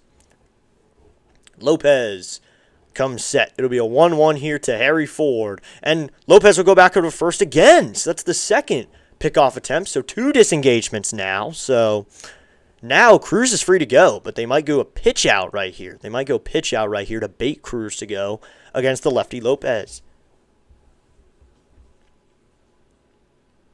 Coming set is going to be Lopez. The pitch to Ford, and that's outside, ball 2. Harry Ford, I picture the truck that Harry and Lloyd had in Dumb and Dumber. Harry Ford, you picture the truck that Harry and Lloyd had in Dumb and Dumber. What a reference. 1 in a million, huh? So you're telling me there's a chance Here's the 2-1 coming to Ford, the pitch. And that's going to be low ball 3 with a slider, but Jonah Heim's going to challenge again. So it is a ball. Jonah Heim's going to challenge. So we'll get the ABS up here. Here's the pitch. And it's a ball! Now the Athletics challenge fails. Yes, now the not Los Angeles, just the Angels in general. Jonah Heim for challenging that. Thank you! So it's 3-1 here with 1 out. Now the Athletics are down to 1 challenge. Heim had been great with the challenges before. Coming set is going to be Lopez. It'll be a 3-1 to Ford. Here's the pitch to Harry Ford. He waits. Now he goes to the plate. Ford checks, swing. Did he go? Yes, says first base umpire Barber. Not a good call that time. It did not look like Ford went that time. Not great call there. So we'll check here. Yeah, he didn't go. Or maybe he did. He kind of reached out a little bit, but ugh. Hey, it's Enrico Palazzo! Jacob Metz, the guy behind the plate. Sean Barber at first. John Lipkut second. And James Hoy, our umpires today, the 3-2. And Ford launches out to left center. Going back is Soderstrom on the track, and he misses it. It's off the wall. Cruz rounding third. He's going to try to score. The throw is going to be to the cutoff man. Cruz scores. Ford stops at second. Harry Ford delivers with an RBI double, and the Nationals take the lead. It's now the Nationals 2, Athletics 1. Big hit that time by Harry Ford. Another clutch hit by Harry Ford off a lefty. Ford wants to stay in the lineup, so he notches a ball out to left center. Soderstrom, it looks like it went off. He just barely missed it. Didn't go off his glove. He just kind of missed that one. Oh, it did go off his glove. It goes off the top of his glove. He grabs it. Ford cruises in a second. Cruz hustles all the way around. It's now a 2-1 game. Here's the pitch to Lyle, and he grounds this one off his foot foul, and it's an 0-1 count. Hey, gang, crossing fingers that O's State continues. All right. Brewers walk it off in the 9th for a 3-1 win. All right. Cruz on home. Yeah, Ferrari, yes. Ferrari continues to rake. It'll be an 0-1 to Lyle. Here's the pitch. And Lyle takes a fastball outside, ball 1. All right, everybody. Get ready, Nats fans. Do it with me. N-A-T-S, Nats, Nats, Nats, woo! So it's a 2-1 game now after the Harry Ford double in the gap. They're probably not going to give him an error. Here's the 1-1 to Lyle. Swing and a miss on a slider. It's a 1-2 count. Boo crew. Boo crew. All right. So it'll be 1-2 here with 1 gone. Let's frickin' go Nats. Yeah, let's go. Nationals getting on the board. It's now a 2-1 game, so Fred's going to get even more run support now. Coming set's going to be Lopez. It'll be 1-2 to Lyle. Here's the pitch. And Lyle swings and fouls this one off third base side. 2-1-2 again here. So they did, I think, give him a double. Did they give him a double? They did give Harry Ford a double, ESPN says. So Harry Ford double to left center. Gets them on the board. It's now a 2-1 game. So Harry Ford going to give the Nats the lead. You got to give them more than 1-run lead with this bullpen, though. It'll be a 1-2. Here's the pitch to Lyle. Swing and a miss on a slider, and Lyle is down swinging, and that's out number 2 in the inning. So strikeout number 6 for Lopez in the game. Lopez has strikeout factor going today. I mean, you saw how quickly a rally can get going right there. Cruz gets hit by a pitch, a nasty slider from Lopez that time, though. But how quickly a rally can get going. You really just, you get a hit by pitch, and then you get a double. Here's the pitch to JY now, and he takes a slider in there called strike 1. Yeah, Chris showing off the Nats emojis. Let's go. So I'll bring up Jacob Young, who has 8 home runs this season, more than his career ever had coming into this season. Lopez pitch count is really 71. How long does he go? Here's the 0-1, and that's upstairs to Young, so to be a 1-1 count. Honestly, I don't know. I honestly don't know what this guy's pitch count could be. I'm really curious to see what it ends up being. Maybe they let him go to maybe 80, so they'll let him work into the 5th, but he is a hybrid starter bullpen arm. Here comes the 1-1 to Young. Swing and a miss. He's out in front of a slider, so it's a 1-2 count. He had worked out the bullpen 3 games, and it wasn't really necessarily bulk relief. Sometimes it only worked 1 2/3. I mean, Walgreens emoji. JK, yeah, Mr. C showing off the emojis as well. Yes, everyone show off the emojis if you have them. The Nationals emojis.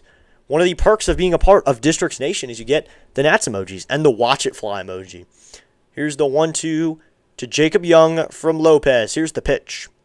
Young takes a slider. Oop, it got him on the foot. Jacob Young going to take a hit by pitch. That one got him on the foot. So Jacob Young on to first. He takes a hit by pitch.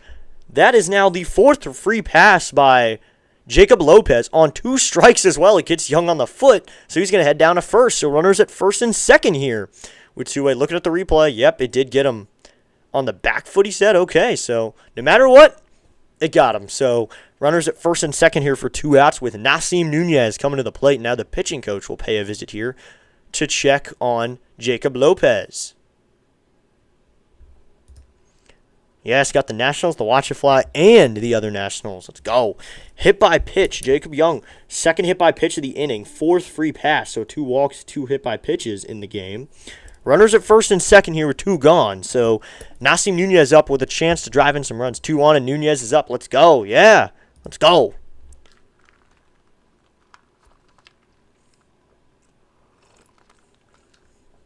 So we go. 2 on, 2 out for Smoonez. Smoonez will come to the plate right here. Top of the 4th. Nunez 1 for 1 on the day with that little single to left. I mean, a nice little hit there. So Nunez with a chance to do some damage here. Nunez is not the guy you'd expect to be up here for the Nationals. Not really the RBI machine per se, but he's got the clutch gene. That's the one thing. He'll do it at random points in the game. Here's the pitch to Nunez. That's going to be a fastball, low ball 1. I mean, career he only has 28, or this season 28, 42 career RBIs. Oppo Taco for Smoonez. Yeah, could use that right here from Nunez. Got to capitalize on those free passes. Exactly. Here's the 1-0. And Nunez takes a fastball in there. Called strike 1 in the high and inside corner. Opposite field home run. Yep. Could use an Oppo Taco right here. Nunez isn't the guy to usually go Oppo Taco, though. Doesn't have too much pop. Only a few career home runs, I believe. Only 5. He had 4 last year and 1 this year. Here's the 1-1. And Nunez swings. Hits this one out to right. This is not going to get out of here. Under it is Thomas. Now he comes in a few steps and makes the catch for out number 3. He did hit it opposite field, but the Nationals are going to be thwarted of their rally right there. It's a 2-1 game. So we are through 3.5 now. We'll head to the bottom of the 4th. This is traditionally where the President's race would happen. But we are in Sacramento, so it won't happen. But 1 run in the inning on only 1 hit. 2 runners left on base. So head to the bottom of the 4th, everybody. Nationals are left 4 on. It is now Nationals 2. Athletics 1. So here we go, everybody. Thank you so much for tuning in. Hit that like button, hit that subscribe button, help out the channel just a little bit. So I got a shout out to give right here. My shout out to my grandparents, Grandmom and Grandbob. They're listening in. Thank you so much. Shout out once again to my Grandmom and Grandbob who are listening in. Thank you so much for listening. Almost every night we're live, so thank you very much. So bottom of the 4th we go, everybody. And just a reminder, I say this a lot on stream, but go subscribe to Pure Adrenaline Football, everybody, featuring all your favorite creators and teams, plus District Nation's Commanders coverage, which is honestly a whole lot of fun. We're going to do also some exclusive content over there, roundtable, conversations, live streams over there on Pure Adrenaline Football, and subscribe to this channel to get Commanders coverage over here. Scan that QR code now to take you to the channel. You can subscribe or just look up Pure Adrenaline Football on YouTube. It should be one of the first results behind Pure Adrenaline Sports himself. So yeah, amen. Natural leading, can't complain. Exactly. You cannot complain at all. Hey, District Grandparents, says Chris. Thank you so much. Got to shout out the grandparents. So thank you, Grandmom and Grandbob, for tuning in. So here we go. Bottom of the 4th we go. I'll leave this on screen until we get the bottom of the 4th going. Going to be Kuroda, Grauer, Thomas, and White for the Athletics in the bottom of the 4th. So we're going to head back to this screen right here. Last second, you can pause the video if you want to or go back to that screen if you want the direct QR code and learn more about the channel. So coming set is Griffin. Here's the first pitch. That's going to be a curveball in there called strike 1. It's an 0-1 count. So PJ Pullen is on the 15-day IL with a left flexor strain, and then Richard Lovelace transferred to 60 days. That one's outside ball 1. Among the DC major sports teams, who do you think is the strongest currently, DN? Oh, that's a good question, Mr. C. That's actually a really good question because here's the 1-1 swung on, fouled off, so be a 1-2 count to Kuroda Grauer, who's had a great average since getting called up to the big leagues to make his debut. Honestly, there's a lot of strong teams here in DC. You got Nationals, Wizards, Commanders. I think I mean, the most recent playoff run, here's the 1-2, swung on, fouled off. The big three, I don't know. I honestly don't know too much about hockey or that game in general or following the Caps as much. I followed them bare minimum. I know Ovechkin's got signed back, but I think the strongest one could technically probably be the Commanders because just a couple years ago, they were in the NFC Championship. So here's the 1-2, swinging a foul ball again on a 91-mile-an-hour fastball upstairs. Since getting the call over 54 at-bats for Kuroda Grauer in his debut, he has a 407 at-bat, and he has 22 hits already over 54 ABs, which is really great.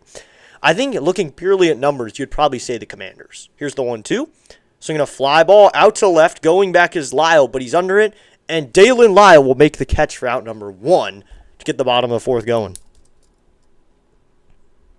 So one out here, bottom 4, and that'll bring up Colby Thomas now, the right fielder.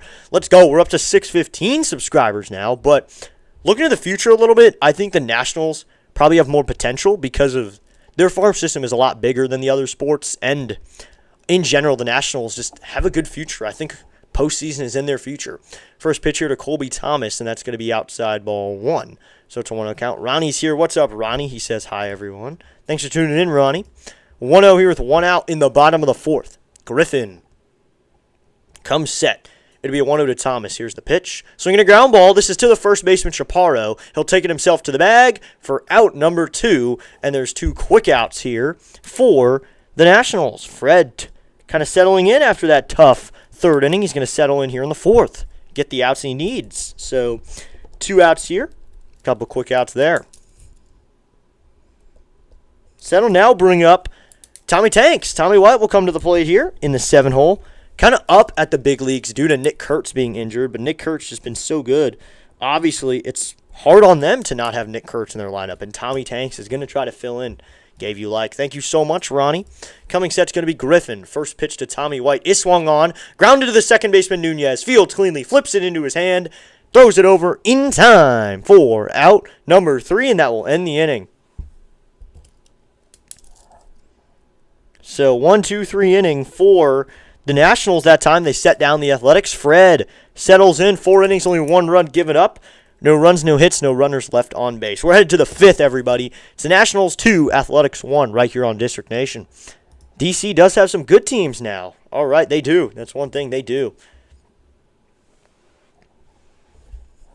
So here we go, everybody.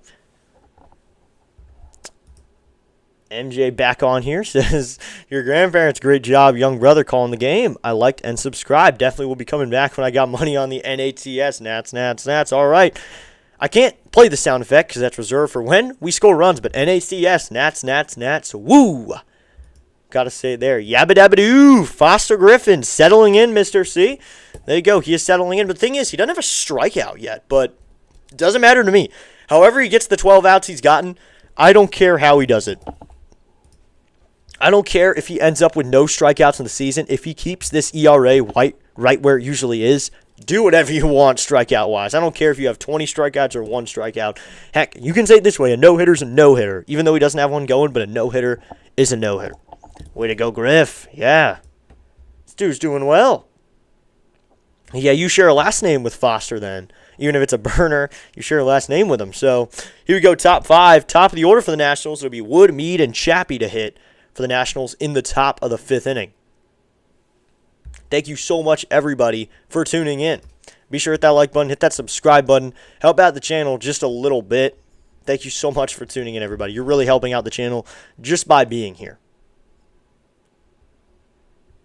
So the Nationals go to Colorado for this series. They'll go to Colorado for a 3-gamer, and then they come back to face the Diamondbacks next weekend.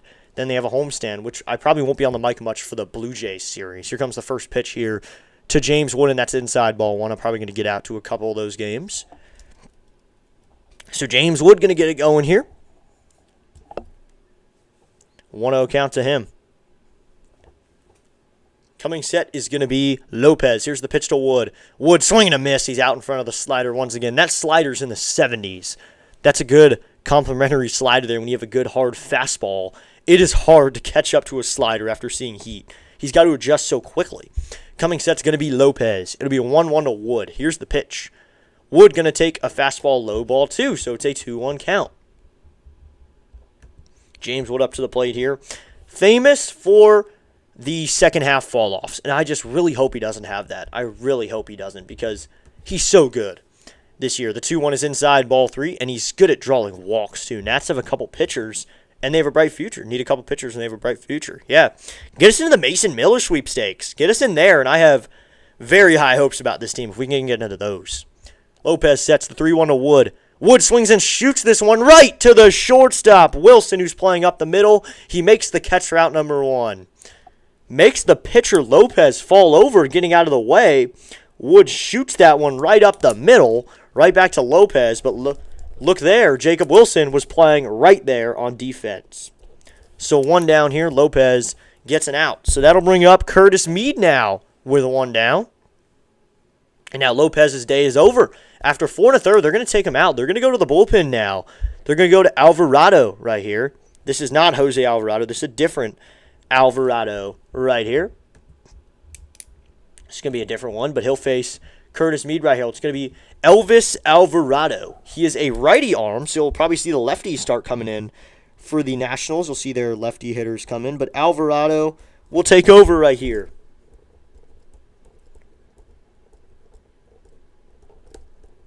So take over here in the 5th. 4 1/3 worked by Lopez. He ends up only giving up 2 hits. That's the thing. But he did give up 2 runs, so he is losing. That's the one thing. He's not in line for any win now. He actually walked 2 guys, gave up 4 free passes, and struck out 6. So for a hybrid guy, not bad. That's the thing. For a hybrid guy, that's not a terrible outing. But if this were he's always a starter, I'd say this isn't a great outing. But he does work out in the bullpen as well. He's probably more used to work outing in the bullpen. So it'll be Curtis Mead to lead it off against Alvarado. Why are we swinging with 3 balls? I mean, it wasn't a terrible count to swing. I mean, he got a good pitch, and it was a 3-1 count anyway. It was a 3-1, so it's not like it was 3-0. That's the thing. If it had been 3-0, I would have agreed with you asking why they are, but it was really a 3-1 count. I don't think the Nats have a good arm barn, yeah. Or the A's have a good arm barn, yeah. Let's go. We're up to 6-16, yeah. Not a great bullpen. But Elvis Alvarado will take over. His ERA is probably a little bit better. I mean, 25 games, the 4.94 over 27 1/3 innings worked. So he's probably going to work maybe an inning or 2. Career, he has 62 games, worked with a 3.88. Can we get this guy in our bullpen? That'd be a reliable arm. But 1 out here, that'll bring up Curtis Mead. Got to admit it. That's a pretty good chant for a team that would get me pumped to the ballpark. Yeah, the entire stadium chants it when the Nationals score. That's the one thing. You don't chant it any other time. Cummings Alvarado. First pitch here to Curtis Mead is going to be outside. Ball 1 with a fastball at 99 miles an hour. So Cummings here is going to be Alvarado. 3-3. He has 4 holds on the season as well. 32.1% K. Wow. Strikeouts 32.1. The 1-0 is inside. Ball 2 with a fastball. A little run towards righty hitters. That fastball's a little run. All he has is a 4-seamer, a slider, a sinker, and a splitter. So you're not going to see the splitter too much, though. Coming set is going to be Alvarado. He's a hard thrower, though. Here's the 2-0 to Curtis Mead. Here's the pitch. And that's low and in ball 3, so it's a 3-0 count. And needing the Nats to win for $1,603. Wow. $1,600, yeah. A lot of people put parlays on the Nats this year. You'll see them do that a lot more because they're getting better as an offense. Here's the 3-0 to Mead. The pitch is inside, ball 4. So Curtis Mead against the new pitcher Alvarado takes a 4-pitch walk. Good job by Curtis Mead being patient, taking what he needs. So runner at first here with 1 gone will bring up Andres Chaparro. I'd see them pinch hit for him right here. Oh, they're not going to. So Chappie's going to stay in the game. Chappie has earned my respect after what he did. That was kind of a Bam scores 83 type of game, though, because Chaparro hadn't been great with that anyway. Here's the first pitch to Chappie. Mead with a good lead. Here's the pitch, and Chappie takes a slider inside, ball 1. Ball 5. Chappie average at 217. He has 3 home runs. Career 8 home runs with the Nationals. That's where he's gotten all his time, but in the minors, he's been significantly better. Here's the 1-0 to Chaparro. Chaparro takes a fastball right in there, called strike 1. First strike thrown by Alvarado right there. Last year in 2025, even this year got time, but 2025, he was crushing home runs at the AAA level. I mean, he had 14 with Rochester. He has 6 this year. Here comes the 1-1 to Chaparro. Here's the pitch. And Shappy swings and fouls this one back. Could cash for some money right now, but I got faith in my Nats. Been a Nats fan my whole life. All right, that's awesome. Good luck to you, but yeah, I got faith in them too. A Nats player is actually here. A 2019 Nats player is actually in the Athletics bullpen right now. Here comes the 1-2 to Chaparro. Alvarado will go back over to first. Back in safely on a dive is Meade. Javi Guerrera, a part of the 2019 World Series team, is in the bullpen as the Athletics bullpen coach right now. Recently called up after the Athletics pitching coach got fired and they brought in an interim. Let's go. We're up to 617 subscribers. Here comes the 1-2 to Chaparro. Here's the pitch. And Shappy swings and grounds this one up the line. Catcher will grab it, go to first in time for out number 2 in the inning. So Chaparro's out on the little ground out. Catcher Heim got up and fired that one to first. So runner at second now is Curtis Meade. So runner in scoring position with 2 outs. That'll bring up CJ Abrams with a shot up to the plate. Abrams 272 average, 20 home runs, 68 runs batted in on the season. Alvarado looks in for his sign, shakes off. Now he gets what he wants and he comes set. First pitch here to CJ Abrams. He delivers. Abrams takes a pitch upstairs, ball 1 at 99 miles an hour, and it's a 1-0 count. You're seeing just so many guys coming in here throwing gas now at the big league level. Less location, less guys like Foster Griffin, and a guy like him stands out because you got guys like these just throwing absolute fuzz. Here comes the 1-0 to Abrams. Here's the pitch, and Abrams with a drive. Deep center field, going back is Bolte on the track at the wall, and that one is gone off the batter's eye. Watch it fly, CJ Abrams. Home run number 21, 105 off the bat, 422 feet, and the Nationals take a 4-1 lead. CJ Abrams with a bomb makes it a 4-1 game to dead center, hits it off the batter's eye. Alvarado gives up a home run out of the pen. It's now the Nationals 4. Athletics 1. Abrams to dead center. Got to stare at it for a second after he hit it. Got to stare at it off the bat as he goes to dead center with that one. It's now a 4-1 game. James Wood will give him a hug in the dugout. It's now to be DC to hit. Here's the pitch to Cruz. Now Cruz will take a slider way outside, ball 1. All right, everybody. Join in with me, Nats fans. N-A-T-S, Nats, Nats, Nats, woo! N-A-T-S, Nats, Nats, Nats, woo! The 1-0 by Cruz, and he crushes to left field. Way back it goes, and that one's gone! Back-to-back home runs! CJ Abrams, then Dylan Cruz. Watch it fly, Dylan Cruz, home run number 7, and the Nationals go back-to-back. 2 pitches apart. Dylan Cruz gets a home run now. It's now 5-1. Abrams goes yard, and then Cruz pulls one to left, and it's now the Nationals 5. The Athletics 1. Did not expect that when I played the NATS sound effect for Dylan Cruz to go yard. 5-1 now. The Nationals add another one. Dylan Cruz got a pitch he liked and roped it to left field. The Nationals home run hitters up to the plate now. It's now a 5-1 game. Let's go. Here comes the pitch to Ford now, and that's going to be in there, called strike 1. All right, everybody. N-A-T-S, Nats, Nats, Nats, woo! So we didn't get to play the home run horn. So I'll just play that there, so we still get the sound effect. Here's the 0 to Ford, and Ford fouls this one off. It's a 0-2 count. What a stud. Yeah, Abrams. Yes, why don't accept trades in fantasy for this guy? Yeah, Abrams has been good. Watch it fly, Mr. C says. CJ Nuclear Weapon Abrams. Yep. More Nationals emojis. I keep forgetting I have the emojis. Lol. Let's go, DC. Yep.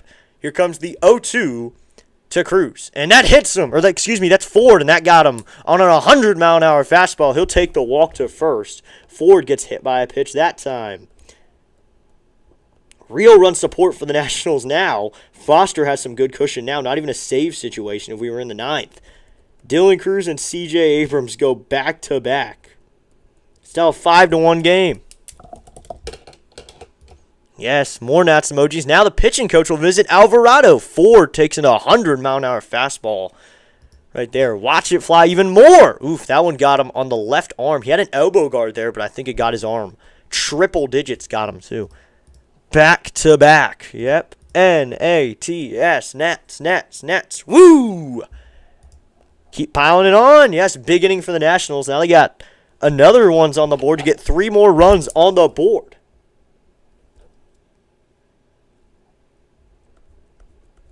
So now it's a 5-1 game. As a Louisiana, that DC home run made me happy. Let's go, Dylan Cruz, DC3. Let's go. We're up to 617 subscribers, by the way. But thank you so much to everyone subscribing, and thank you to the Nationals for back-to-back home runs. So Dalen Lau will come to the plate here. 247 average. He has double-digit home runs at 11.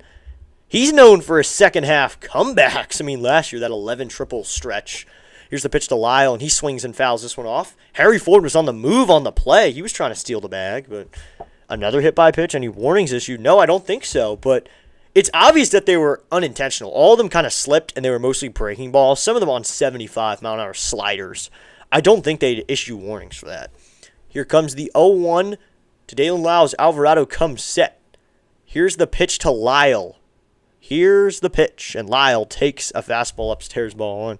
Yeah, I just cashed out. Good stuff, Nats. Let's go. We're up to 618 subscribers. We can definitely hit 620 tonight. Let's go, everybody. Alvarado looks in for his sign. He comes set here. It'll be a 1-1 to Dalen Lyle.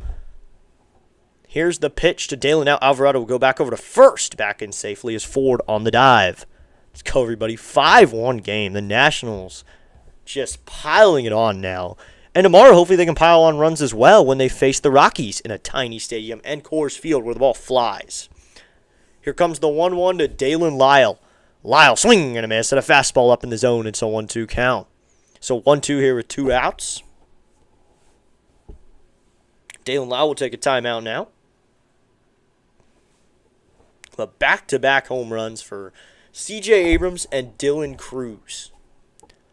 Coming set is going to be Alvarado. It'll be a 1-2 here to Lyle. Here's the pitch to Dalen. And Lyle swings and pops this one up. Foul territory, ranging over as the third baseman. And he can't make the catch. Or did he? Did he get it? Did he get it? No, he didn't. So that one is not a catch. He reached over, almost made the catch that time. Just barely missed it. Reached over towards the line, towards the fence, and couldn't make the catch. Almost, and he laid out over the tarp that's folded up. He had to lay out over it. Almost made the catch. Looking at it, he was stretching his glove over that tarp, jumped onto it, and just barely couldn't make the catch. So we'll do 1-2 again here. Up to 619 subs. Let's go. Thank you so much. We're now 1 away from 620. Lyle facing Alvarado. Here's the 1-2. Alvarado will go back over to first again. So that's a second disengagement by Alvarado. So now Ford's free to go here, especially on a righty. He can get a nice jump right here. And Dalen Lyle has been decent over this time. He's at 299 awesome base percentage, 247 average. The 1-2, here's the pitch to Lyle. Is outside ball 2. Ford's on the move. The throw is in time. He's out of there. And that's, oh, is he safe? Wow, he's safe. Harry Ford's in there. Heim doesn't like the call here. The way I saw it, he was out. The throw was in time. Did he get in there?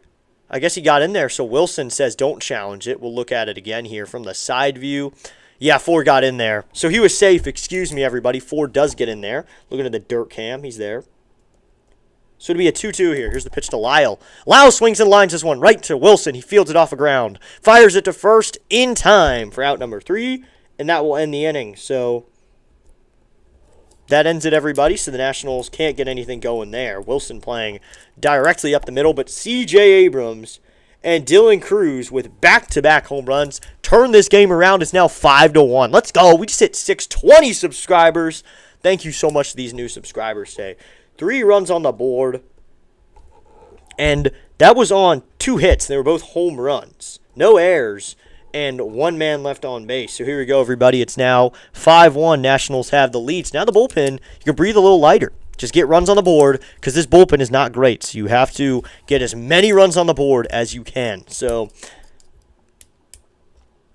in the end, Alvarado has 3 earned runs so far because only 2 were to Lopez because he went out before all this started. This was all on the bullpen. So here we go. Bottom of the 5th we go. Griffin's going to head out there to face Bolt, Williams, and Wilson. This is the same group he faced in the 3rd, and the 3rd inning is when they got a rally going and put a run on the board. But now, it's a 5-1 game. Let's go. We're up to 620 subscribers, everybody. Thank you so much to everyone who has hit that subscribe button. You were helping out the channel a whole lot. So here we go, everybody. Thank you so much for tuning in today. Be sure to hit that like button, hit that subscribe button. Help out the channel just a little bit because it helps out the channel a lot. So here we go. Bottom of the fifth we go. If you didn't notice, we might need to change the logo of that Pure Adrenaline Football channel because PAS changed his channel logo. And that's a cool logo. He changed it too. Really awesome, his change right there.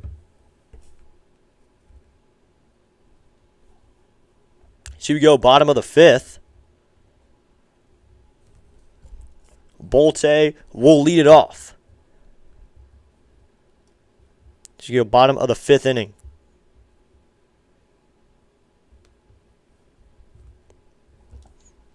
So you go. Looks like a character from Backyard Baseball is here. That one, his name slipped from me, but the character from Backyard Baseball is here. It's a Backyard Baseball day, I think, for the Athletics. They're having some sort of celebration of that game. Here we go. Bottom of the fifth inning. We're back right here. Foster Griffin going to start the fifth inning. Bolte will get it going right here. Griffin comes set. Here comes the first pitch to Bolte. He's going to show bunt, and he gets it down the third base line, but that's in the air, and it's foul. So, 0-1 count. So, not a good bunt that time, but it's an 0-1 count now. Foster Griffin back out there for a fifth inning of work, and he will face Henry Bolte. Spelled B-O-L-T, and then with an E. So, kind of Bolt with an E. So, it's Bolte. That makes me feel better that Mizorowski's pitching tomorrow. Oh, wow. Here's the 0-1. And Bolte fouls this one off. It's an 0-2 count. Is it Exactly, Pablo. Thank you so much, Chris, for that reminder. It is Pablo because they're doing some sort of celebration of the video game. His name slipped from my head. His name just slipped periodically, but I'm going to have to end up playing Backyard Baseball at some point. Here's the 0-2 from Griffin, and that's upstairs, ball one. The game just looks so fun because it's classic baseball. But there's, I believe, that isn't even the most liked character. Here comes the 1-2, and Bolte takes a pitch in the dirt, ball 2, so it's a 2-2 count. 2-2 here.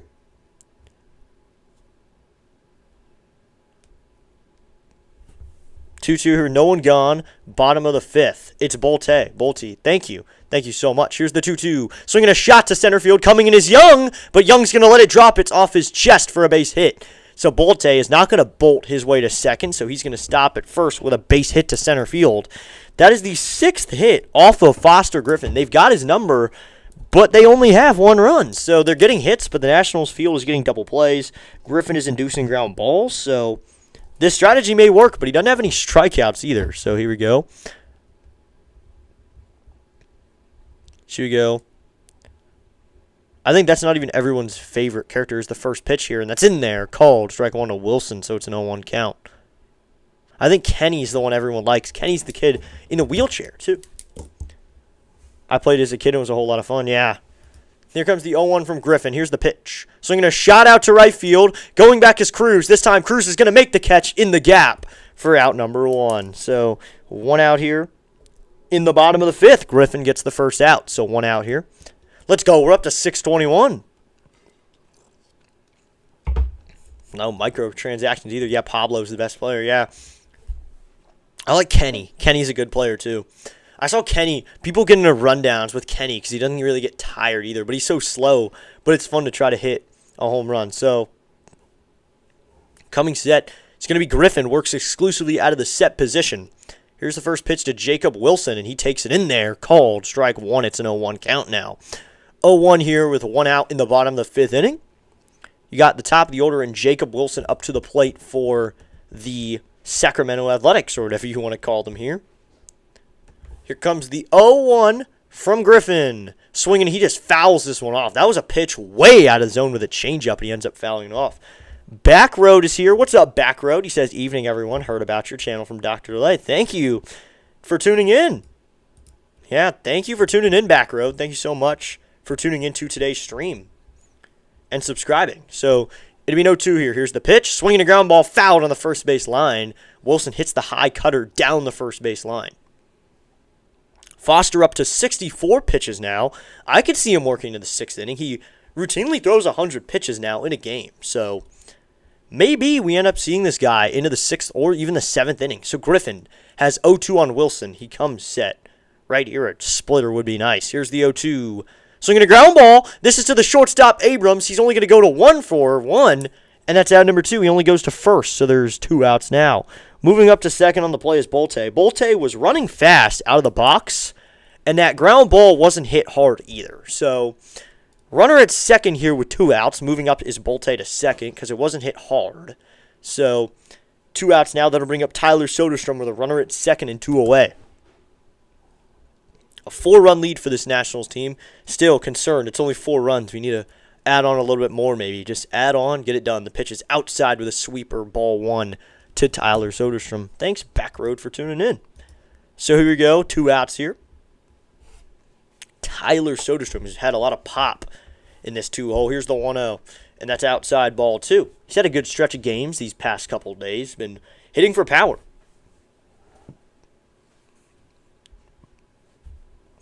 And over the stretch, 316 over his last 7, and hitting even higher over his last 15.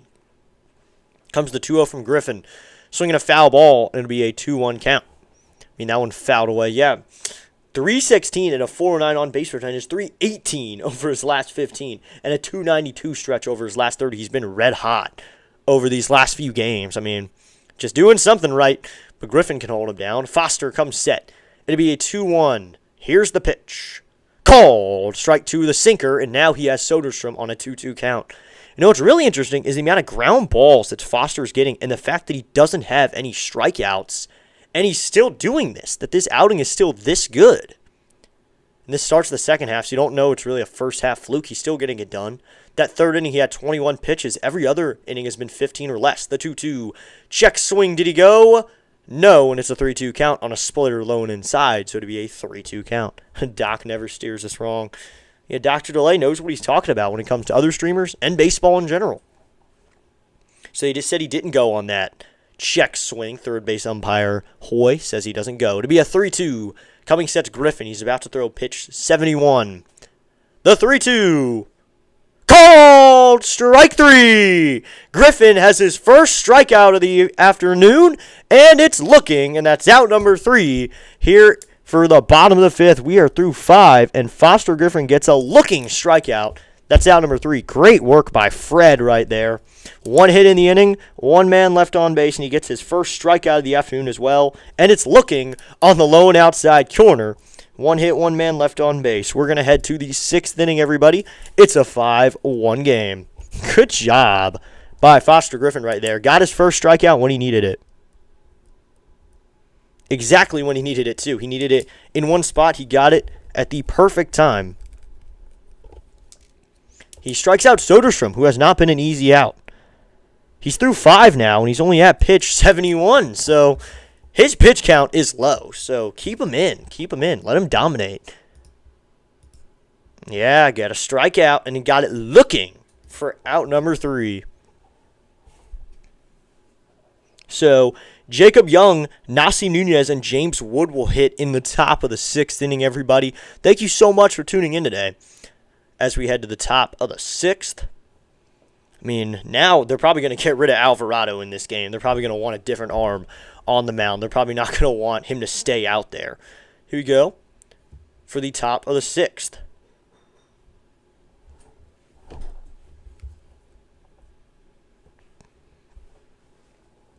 mean, you got to see Jacob Young try to get something going here. So we go. Top of the 6th inning. Looks like they're going to go to Brady Basso. Basso will take over right here. Brady Basso. He'll take over right here out of the bullpen. Take over for Alvarado after he works a sketchy 2/3 of an inning. This guy only has 10-13 ERA over 5 games. So getting his first shot at the big leagues this year. He has 23 career games. Here's a 4.35. But in general, he is a 10-13 this year. And this is a year where he has 5 1/3 innings worked, 11 hits, 6 runs. So if there's a guy to explode on, it's this guy right here, Brady Basso. He'll pitch here after Alvarado works 2/3 of an inning. And he does not have a good 2/3 of an inning here. But Basso will take over, the righty. First pitch is going to, or that's a lefty, excuse me. So that's low ball 1, so it's a 1-0 count. He did not go on that check swing, Young, so it's a 1-0 count. Basso going to work out of the wind. Rarely do you see a starter work out of the wind here. Here comes the 1-0 from Basso. And Young swings and grounds this one to the third baseman. He grabs it, fires to first. Not in time, and it pulls the first baseman White off the bag. Throw from the third baseman, Kuroda Grauer, pulled White off the bag. It was a little bit to the left. And he also was trying to pick it, too, and he falls kind of onto the ground, so he's on first here. Jacob Young finds a way on. Good job there, so good work. Just get on base. That works. So that is what you need sometimes. Pulls White off the bag, and Young beats it. We might get a challenge right here, though, but then White came flying off the bag. So they're going to give him a throwing error from Kuroda Grauer, the third baseman. So E5 right there, first error of the game for either team. So that'll bring up Smunez now. Here's the pitch, and Nunez takes a cutter upstairs, ball 1. So first runner on base, and it's probably going to be unearned because he reached on an error. So his run would be unearned. And Nasim Nunez up to the plate for the Nationals right here, trying to add on some more runs, help out this cause. Here comes the 1-0 to Nunez, and he swings and misses at a cutter top of the zone. And it's a 1-1 count now. 1-1 here with no outs, top of the 6th inning. Basso has a cutter, a four-seam fastball, a curveball, a sinker, and a changeup. That's what you're going to get from him. To be a 1-1 here. Coming set is going to be Basso. Here's the 1-1 to Nunez. Swinging a ground ball, fouled on the first baseline, and we'll do a 1-2 count. So 1-2 here, top of the 6th inning. Nationals lead by 4. Looks like they have the middle infielders playing up the middle right here. Kuroda Grauer's playing back, though. This would be the perfect time to lay out a bunt. Nunez laid out a bunt right here. His third baseman's back, but he's on a 2-strike count. The 1-2 is low and inside with a curveball to be a 2-2 count. Maybe the fact that it was 2 strikes is the reason he's back. He probably wouldn't have been back the entire AB. Nunez, a really good bunter and a guy who gets on base a lot.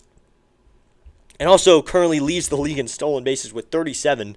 Career, he had 17 before this, so now a timeout will be taken by Nunez. It's because he's getting everyday play now. Before, he had a career game. He had career games 90. And now he has 92 this year. So he's getting a lot more playing time, ever getting that starting role. So here comes the 2-2 to Smunez. And now Basso will go back over to first, back in without a dive is Young. So that's the first disengagement right here after the pickoff attempt. Basso steps back onto the rubber. It'll be a 2-2 here. Basso comes set, facing Smunez. Here's the pitch. Nunez swings and hits this one first base side and foul and out of play. So we will do 2-2 again right here. Good AB by Nunez now, working hard against Basso. I mean, we haven't seen too much looks at either bullpen for Nationals or Athletics because both teams got shelled games 1 and 2. So they either just left with their starter or just prayed that their bullpen would do well. Here's the 2-2 to Nunez, and he pops this one up on the infield. Going back is White now. Second baseman chasing after it, and he'll make the catch for out number 1. Williams able to get there. Looked like it may drop, but that wouldn't have been good because then Young's out at second. But that's out number 1 now. Williams makes the catch. He ran over. First baseman White was tracking it. Coming in was the right fielder Thomas, but Williams ends up running over to make the catch. He was covering the bag on a steal. He slips and falls and then comes running over, and he ends up making the catch for out number 1. So Young still stands at first. He was kind of jogging back to first in case he missed it, and then he ends up running back a little faster to make sure he got there. So that'll bring up James Wood now, and he takes a pitch inside. Young's on the move. The throw is dropped by the shortstop, Wilson. So Jacob Young's going to have a stolen base now. He's into second, and Wilson couldn't lay the tag. Well, runner at second here with 1 out. He steals the bag. Good job by Jacob Young looking at the dirt can they have. Wilson kind of dropped the ball too. Here's the pitch to Wood. Wood swinging a miss at a fastball in 93. Kind of blown past him with that one. So to be a 1-1 count. Spain just scored. It's 1-0 in extra time. I don't really follow soccer, but I mean, cool to get the update. So that Spain is winning. I'm more focused on watching regular season baseball than the World Cup. I never really followed soccer. Here's the 1-1 to Wood. Is low. They're going to try to back pick, and the throw Wilson wasn't even on the bag. That's going to be a strike, but Jonah Heim back picked to second, but Wilson was behind the bag, so the ball ended up going to him behind the bag. He wasn't even covering. So, I mean, kind of a decent choice to back pick that time. I don't understand the logic, but James Wood will hit with a runner in scoring position right here. It'll be a 1-2. Here's the pitch to Wood. Wood swinging a ground ball, foul, and we'll do 1-2 again here. Thanks for giving me something to listen to while I do some adulting around the house. All right. You are welcome. So you 1-2 here with one out in the top of the 6th. Wood up to the plate. He's 0 for 3 on the day. Still looking for that spark here, second half, to get the going. I mean, first half he started off a little slow in Chicago, and then he found it coming into the next few series. See if you can find it right here. Here's the 1-2 to Wood. Check swing. Did he go? Yes, says third base umpire Hoy. Oh my gosh. That's a terrible call, but they're going to give it to him. That's out number 2. That is a terrible call. James Wood did not go after that. James Hoy has been ringing up Nationals all day long. He did not go. And how would the third base umpire even see that? That's the thing. How would he even see that? So that's out number 2, but that'll bring up Curtis Mead now. Here's the pitch. And Mead takes a curveball in there, called strike 1, so it's an 0-1 count now. Mead, average going up to 254. He's also at 17 home runs, so he's a lot of pop as well. A lot of pop in that bat. Here comes the 0-1 to Curtis Mead. Mead takes a curveball outside. The throw to third. Jacob Young on the move. He is safe. JY steals another bag. Man, this Nationals team is being aggressive here, only winning by 4. Jacob Young swipes third. He had a great jump and a great secondary. Didn't need to run that long. And now there's a runner on third here. Had a great jump. And then stealing third is hard, but he is in there. So good job by JY. Run at third here to be a 1-1 count to Mead. Here's the pitch from Basso. And Mead checks swing. He did not go that time, so it's going to be ball 2. He definitely didn't go. And that's first base umpire Lance Barber calling it anyway. There's been so many bad check swing calls this year. Yeah, they need to bring in that ABS, the swing challenge soon. It's going to probably take a couple years. Home plate umpires are just so unpredictable. You just never know. It wasn't even the home plate umpire. Here comes the 2-1, and Mead grounds this one to the third baseman. He backs up. Fires to first. In time over to Tommy Tanks, and that's out number 3. So the Nationals strand the runner at third, and that's out number 3 here. So to the bottom of the 6th. No hits, an error, and 1 man left on base. So we will head to the bottom of the 6th, everybody. It's still the Nationals 5, the Athletics 1, as we head to the bottom of the 6th. Let's go. We're up to 622 on that sub count. Excuse me. But, yeah, that was the third base umpire's call, James Hoy, and I did not like the call. So we go to be Langoliers, Heim, and Kuroda Grauer to hit in the bottom of the 6th, as Foster Griffin should go back out there. Be nice to have him a gem outing after having just good work of 5 innings. Let's get him back into the 6th. Give him a good gem outing second half to begin. Always good to just get started well. So you go, everybody. Thank you so much for tuning in today to today's broadcast. Be sure to hit that like button, hit that subscribe button. Help out the channel just a little bit. But CJ Abrams and Dylan Cruz with back-to-back jacks is really the reason this game is the way it is. Just the fact that we have back-to-back home runs, which is really great. Really good for the team right here. So, and Chappie's going to lead off the 7th, so we might get a pinch hit over there, but it'd be really nice if we can just get some good outing from Foster here, so we only need maybe Rabalta and Beater to pitch. Well, with pulling out, your best arm's Beater now. That's the thing. And you recalled someone who, you cut him, and then you re-signed him to AAA. Now you got to call him back up. By this point, bring back Eddie Yean. Eddie Yean did well in his one outing. It is time to bring back Eddie Yean. Bring him home, yeah. Should have said all umps are unpredictable. Yeah, all umps are extremely unpredictable, it seems like. So here we go. We are headed to the bottom of the 6th. It'll be Langoliers, Heim, and Kuroda Grauer for the bottom of the 6th. Foster back out there for the 6th inning. I mean, the Nationals are advertising how they make a $50 donation for every strikeout. He has 1 strikeout all game, but he's working really, really well. It should be based off of innings pitched. Here's a pitch to Langoliers, and that's upstairs, ball 1, because Foster usually has a good amount of strikeouts. Here he's just kind of cruising through, not striking out too many guys. First pitch is a ball to Langoliers, though, so to be a 1-0 count. Griffin sets. The 1-0 to Langoliers. Swing and a miss on a cutter, and it's a 1-1 count. Right, bring up Eddie the Eagle. Exactly, bring up Eddie the Eagle. That's a good nickname. Eddie the Eagle. Bring him back. Bring back Yeen. Yeen did so well in his debut. What's the reasoning? The 1-1. Swinging a fly ball. Hit out to left center. Going back is Lyle. Onto the track, and it's off the wall. Dalen Lyle will play it off the wall. Fire it back in quickly. But Shea Langoliers has a double here in the bottom of the 6th inning to get the inning going. Shea Langoliers barrels that one up from Foster Griffin. So now there's a runner at second here with no one out. Foster Griffin gives up another hit. That's hit number 7 for this team. Dang it, can't leave guys on the base paths. Yeah, they leave guys on the base paths. It's not good. I mean, we got to look at game logs for Foster Griffin because he usually doesn't only strike out one guy. That's got to be probably career low. Here's the first pitch, and this one's grounded to the third baseman, Meade. He checks on the runner at second, now fires to first in time for out number 1. So that's out number 1 here in the bottom of the 6th, and it keeps Langoliers at second. He said something to the second base umpire here real quickly. Meade checked on him, then made a nice throw over at first. So 1 out here. I don't get it. Foster Griffin is somehow wearing a long sleeve shirt right now. But Kuroda Grauer will now hit, but Fred is wearing a long sleeve shirt. Cummings sets Griffin. Here's the pitch. That's a curveball upstairs, ball 1. Umps are predictably unpredictable. Great way to put it, Sinbin. Predictably unpredictable. So I think 1 strikeout has to be a career low for Griffin. The 1-0. And Kuroda Grauer pops this one up in the infield. Abrams is under it. He's looking for it, and CJ Abrams will make the catch for out number 2. So Kuroda Grauer pops up, and that's out number 2.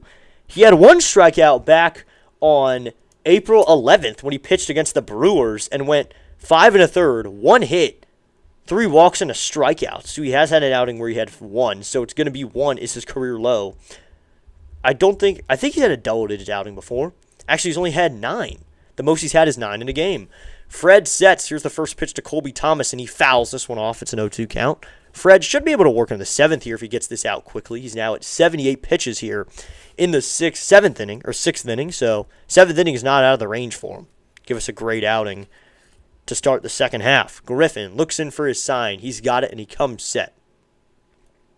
The 0-1 to Griffin, or to Thomas, and he swings and misses at a splitter. Low, Ford just smothered it, so it's an 0-2 count. He calls time, gets a new ball put into play. Long sleeve shirts are great. I wear them. Yeah, but the thing is, it is 85 degrees and humid in Sacramento right now. So it's humid over there. Cummings sets Griffin. It'll be an 0-2 to Thomas. He waits. Now the 0-2. Swing and a miss. Yabba dabba doo on the splitter down low. Foster Griffin has strikeout number 2, so he's not going to have a season low on strikeouts. He has multiple now. He has 2 strikeouts. 1 hit in the inning. 1 man left on base. They have 7 hits now, but only 1 run. So we are through 6, everybody. It's still the Nationals 5 and the Athletics 1 as we head to the top of the 7th inning. It'll be Chaparro, Abrams, and Cruz in the top of the 7th inning, nearing that 7th inning stretch where we will all sing Take Me Out to the Ball Game. All right, Red just gave me a little scare, but they're just secured the win, so all I need is Nats now. All right.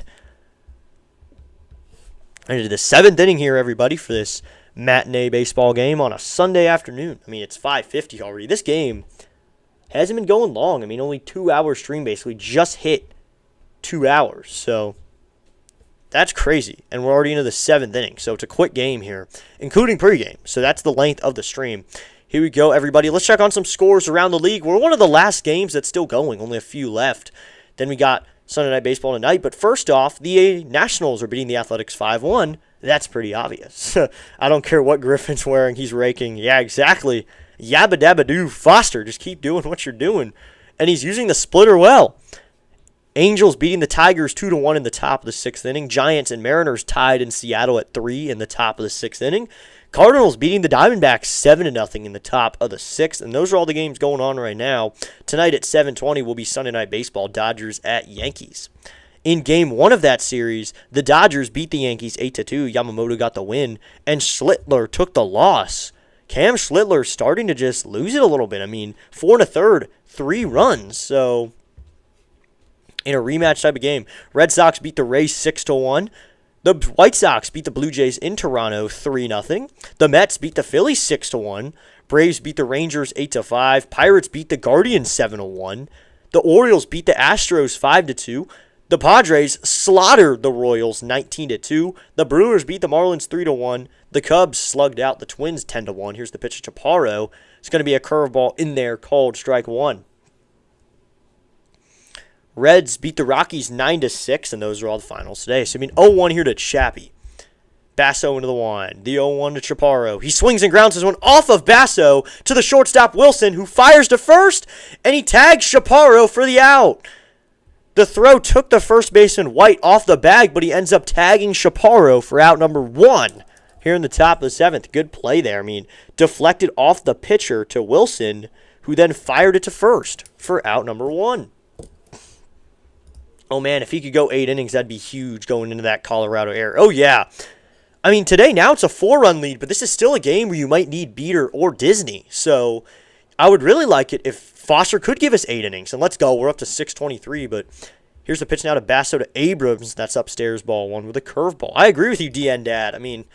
The important thing is we have arms ready for Colorado. That is the most important thing. So Basso into the wind here. Here comes the 1-0 to Abrams. He delivers. And Abrams swinging a miss at a fastball at 93, and it's a 1-1 count. If you can have that many arms ready to go, it would just be really, really nice. If you could have Beater and Robalta ready to go, who have become your 8-inning and 9-inning guys probably. Here comes the 1-1, and Abrams hits one out to right center. That's going to plug the gap. This one's going to be cut off by the center fielder. Abrams is going to have extra bases. Bolte throws it in, and Abrams stops at second with another extra base hit. Abrams, with his second hit of the day, is a double, so he's at second here with 1 away. CJ Abrams delivers here with an RBI double, or not an RBI, just a double to right center. And now there's a runner at second here with 1 gone. CJ getting it done with a double. You got to have arms ready to go, though. DN Dad makes a good point. You're going into Colorado, where everyone is getting shelled, no matter who you are. This is an ERA killer type of city in Colorado. The pitch to Cruz is a fastball upstairs, ball 1.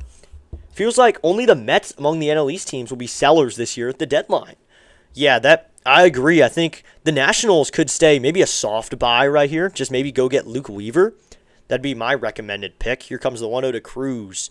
And Cruz takes a fastball upstairs, ball 2. It'd be really nice if we could get Luke Weaver or something like that. A soft sell or a soft buy. Just get a nice arm, throw him in the pen, and pair him up with PJ Pullen when he gets back. 4 runs? Ha! Our bullpen looks at 4-run leads and laughs. Yeah, exactly, Mr. C. Exactly. Here's the 2-0 to Cruz, and he takes a fastball upstairs, ball 3.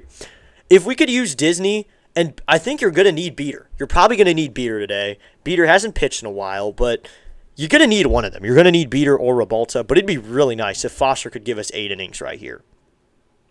The 3-0 to Cruz is inside, ball 4. Dylan Cruz takes a walk, and now there's runners at first and second with 1 out. Dylan Cruz takes a walk. Nice walk, Cruz, yes.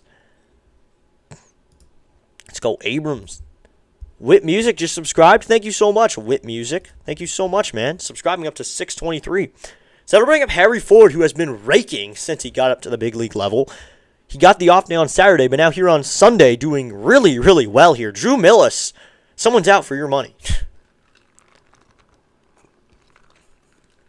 I think Drew Millis could realistically get sent down to AAA Rochester if Harry Ford keeps doing this.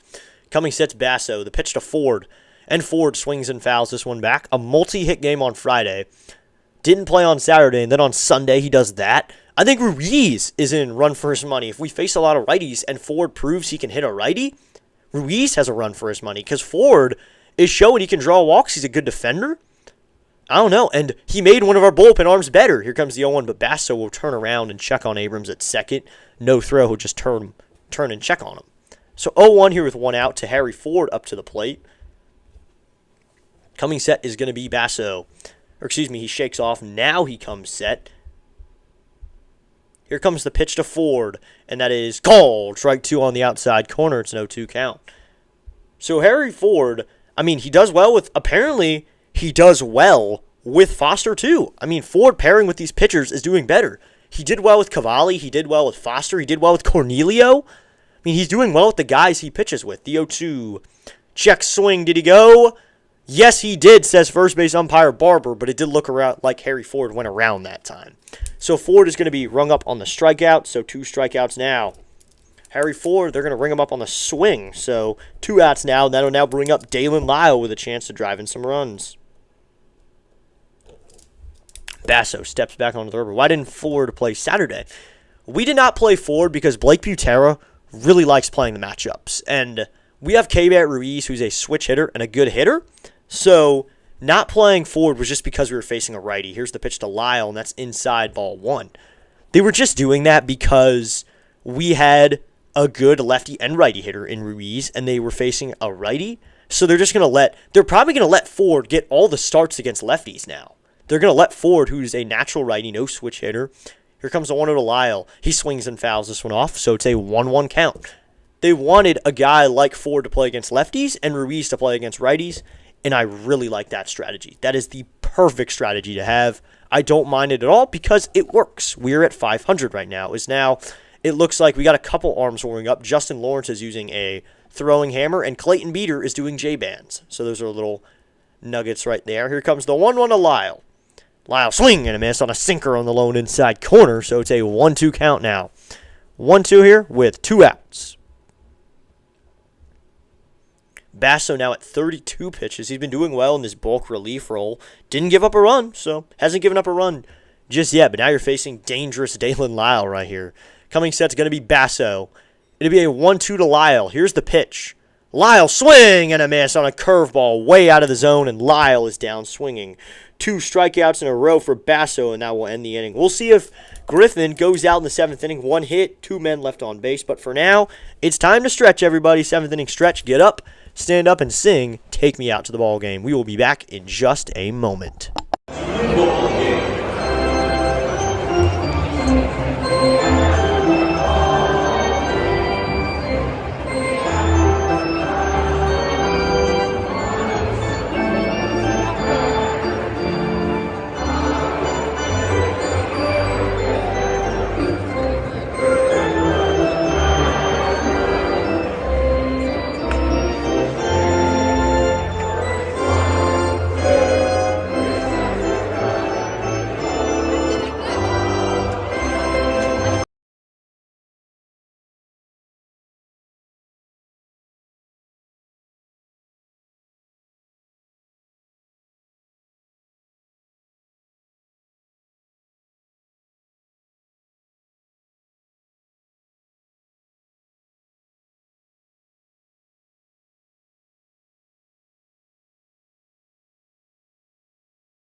It looks like Foster Griffin just pumped in a strike. Sorry there. It's an 0-1 count here. Here's the pitch from Griffin. Swing and a miss at a cutter. It's an 0-2 count. Mr. C says signing off for dinner. Great announcing once again. Thank you so much, Mr. C. Hope to see you soon. Thank you so much for tuning in. Thank you to all the C's who tuned in today. So it'll be an 0-2 here. Griffin. The pitch is in the dirt. Ball 1 with a splitter. Thank you so much, Mr. C, for the support on the channel. Both C's. Mr. and Mrs. C and all the C family. So Griffin now at 83 pitches here in the 7th. He has a 1-2 count on Tommy Tanks here, who's hitting here in the bottom of the 7th inning after that 7th inning stretch. Here's the 1-2. That's a cutter upstairs, ball 2, so it's a 2-2 count. Griffin, you'll see, exclusively works out of the set position. He does not work at any point out of the windup. He exclusively is out of the set. The 2-2. And that's outside, ball 3 with a changeup, so it's a 3-2 count now. And also, Foster hasn't even walked anybody just yet. Good numbers there. Griffin comes set. It'll be a 3-2 to White. Here's the pitch. Swinging a fly ball down the right field line, but foul, and we'll do 3-2 again. That's onto the hill there. So some kids will be able to go chase after that one. It'll be 3-2 once again here in the bottom of the 7th inning. Tommy White up to the plate. Just one big league hit so far for him. Be a 3-2 here in the bottom of the 7th inning. Nationals clinging on to a 4-run lead, just trying to hold on to it. Griffin comes set. It'll be a 3-2 here. Here's the pitch. Swinging a fly ball down the right field line again. So we do 3-2 again here. Griffin has to use a put-away pitch right here, but he can't throw something out of the zone because you don't want to walk him either. Foster rarely walks someone. I can't. Let's look here. When was the last time he walked a hitter? The last time he walked someone was, here comes the 3-2, and it's away ball 4. So there's a walk. The last time he walked someone was on July 3rd with a walk, so he's going to have his first walk since the beginning of July. He'll finally walk someone. So there's a runner at first now with no one out. Jinxed him. Yeah, that is my mistake, but he had been doing well. I mean, he had been doing well. He hadn't been walking too many guys, so that would bring up Henry Bolte right here with a runner at first and no one gone. Griffin sets. Here comes the pitch to Bolte. That's low ball one with a changeup, so it's a 1-0 count. Now you'd probably have Matthews want to go check on him. Simon Matthews pay him a mound visit. But there's a guy in Griffin who's worked just 12 innings this year. He's worked 13 innings in the month of July. Here's the pitch, and that is in there. Called strike one, and that's with an ERA just around a 2.6. So in the month of June, he had a 1.15 ERA. In the month of May, 4.86.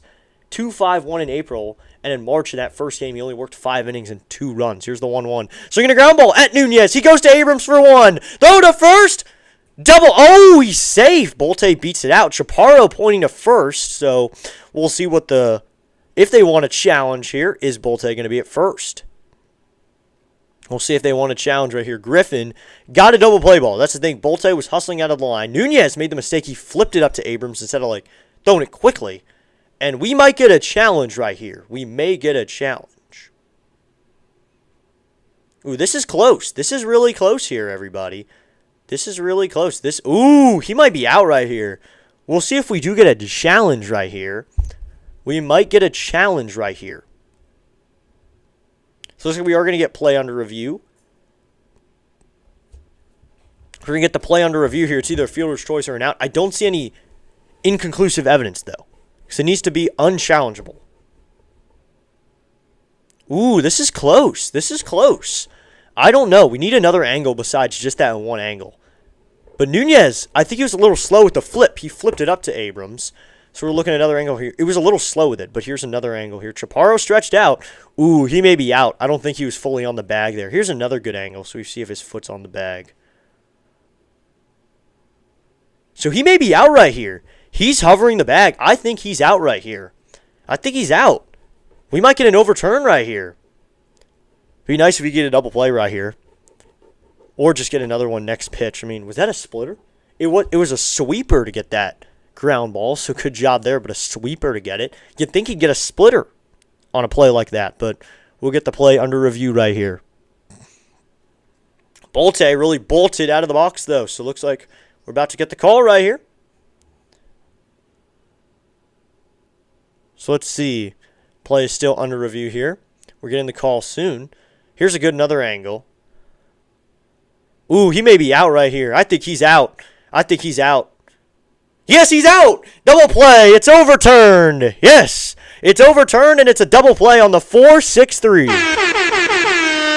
So the Nationals will retain their challenge right there to Blake Butera for challenging that. Thank you. So a double play that time, 4-6-3. So now there's 2 outs. It's overturned. Let's go. Overturned. Let's go. Do you think it's a double play? I know it's a double play because it got overturned. Let's go. So now Williams will hit now. Alika Williams will hit. But it is overturned, and there's a double play now. Here's the pitch to Williams, and he fouls this one off. So now Griffin's at 92 pitches. Going 7 here would be huge. Even if he works into the 8th. I mean, what's his highest pitch count we've seen this year? He has been up to 112 pitches where he works 7 innings. The 0-1. And that's low ball 1 with a sweeper, so be 1-1. Let's go, double play. Let's go. We're up to 624. But we also got the double play, which is really awesome. So that's awesome too. Today, only 5 curveballs from Griffin, up to 38 cutters, though. Cutter, sweeper, and change have been his main ones. The 1-1, and this is fouled back. It'll be a 1-2 count right here. Nice, says Chris. Yeah, nice to get that double play ball overturned. Dan's here. What's up, Dan? He says, what's up, District? What's up, Dan? Big D's already here. Coming set is going to be Griffin. It'll be a 1-2. Here's the pitch. In the dirt, ball to the splitter, so it'll be a 2-2 count. So 2-2 here with 2 outs in the bottom of the 7th inning. Let's check the light count right here. Bottom of the 7th inning. And Fried is now fried paper here, says, what up, District? What up? Here's the 2-2. Swinging a ground ball down the third base line and fair. This one's going to go into the corner. This is not good. This one's going to rattle around in the corner. Lyle will grab this one. Cruising in a second is Williams. So a double for Alika Williams puts runners on second now with 2 outs. So a runner at second here with 2 away. That is not good right there. Gives up a double down the line. But now a runner at second, but we're not nervous here. But thank you so much for tuning in, Fried Paper. Thank you so much, man. So bottom of the 7th, 2 out here. Let's go. Coming set's going to be Griffin. Here comes the pitch to Jacob Wilson now at the top of the order. He swings and pops this one up. Shallow left going out as Abrams. Coming in as Lyle, and Dalen Lau cruising in. And Lyle will make the catch for out number 3. And that will end the inning, everybody. So 1 hit in the inning. It is a double down the line. 1 runner left on base. Foster Griffin gets out of it. He's through 7 with only 1 run given up. So here we go. We will head to the top of the 8th inning. It'll be Young, Nunez, and Wood as we go to the top of the 8th inning. We'll see if they want to go to the bullpen here. So go top 8 right here. So we go top of the 8th inning. Young, Nunez, and Wood will hit. Let's go. We're up to 40 likes, everybody. And we got plenty of people in the chat right now. Hit that like button. Hit the subscribe button. Help out the channel just a little bit. We got a ton of people in the chat right now. And we're up to 41 likes. Let's go, everybody. Thank you so much for tuning in. Help out the channel just a little bit. Hit the like button. It really helps out. So here we go, everybody. This is actually the first Nationals game we're calling second half here. Nationals Athletics, surprisingly. It'll be Young, Nunez, and Wood in the top of the 8th inning. Let's get Wood going right here. He has 3 strikeouts in the game. Just figure it out right here, Wood. So Foster Griffin right here could go out for a little bit of the 8th. He's been up to 112 pitches so far in his career as a starter this year. So, man. So we go top of the 8th. I mean, Griffin, looking at the pitch count now, is going to be, right now, Foster Griffin is at a pitch count of only 97. So maybe he'll work into the 8th. Maybe he will work into the game here. Into the 8th right here. Maybe he'll work in, but he's at 97. He's been up to 112. Here's the question, can he get out of an inning in 10 to 12 pitches? Then he can work 8. If he throws 10 to 12 pitches in the 8th inning, you could see him work into the 8th inning, and then you don't need to see someone like Justin Lawrence. You can just go to beater. Looks like we're going to get a pitching change right here, everybody. We're going to get a pitching change right here. So here we go. Top of the 8th inning. 5-1 game. Nationals hold the lead. Looks like Foster Griffin's getting a lot of high fives here. I don't like that as Young swings and misses. That usually means he may be coming out. So here we go. They're going to go to a new arm right here. Geoff Harteleb. He is coming out of the game here after Basso works 2 innings. Harteleb's going to work here. Here's the pitch, and that's outside with a slider, ball 1. So Basso ends up working 2 innings, but now Harteleb will work. It'll be a 1-1 here to Jacob Young. Here's a righty, and this one is grounded to the third baseman. He makes a nice play. Nice play. What a play there. That is in time. Kuroda Grauer had to make a catch kind of lunging towards the shortstop area, kind of the 6-hole, makes the play, fires it to first for out number 1. You got to give him credit that time. That's a nice play for out number 1. So 1 out here in the top of the 8th inning. Saddle now bring up Nasim Nunez here with a 1 away in the top of the 8th. After Basso worked, he actually went scoreless. So Basso didn't do terrible. Hardeleb comes set. Here's the pitch to Nunez, who's going to hit from the left side now, and that's in there for a strike. So Basso's day is over. Here comes the pitch from Hardeleb, and Nunez takes a slider in the dirt, ball 1. 1-1 here with 1 out in the top of the 8th. Geoff Hardeleb into the game, or Geoff Hardeleb. A 5.19 ERA this year over 4 games.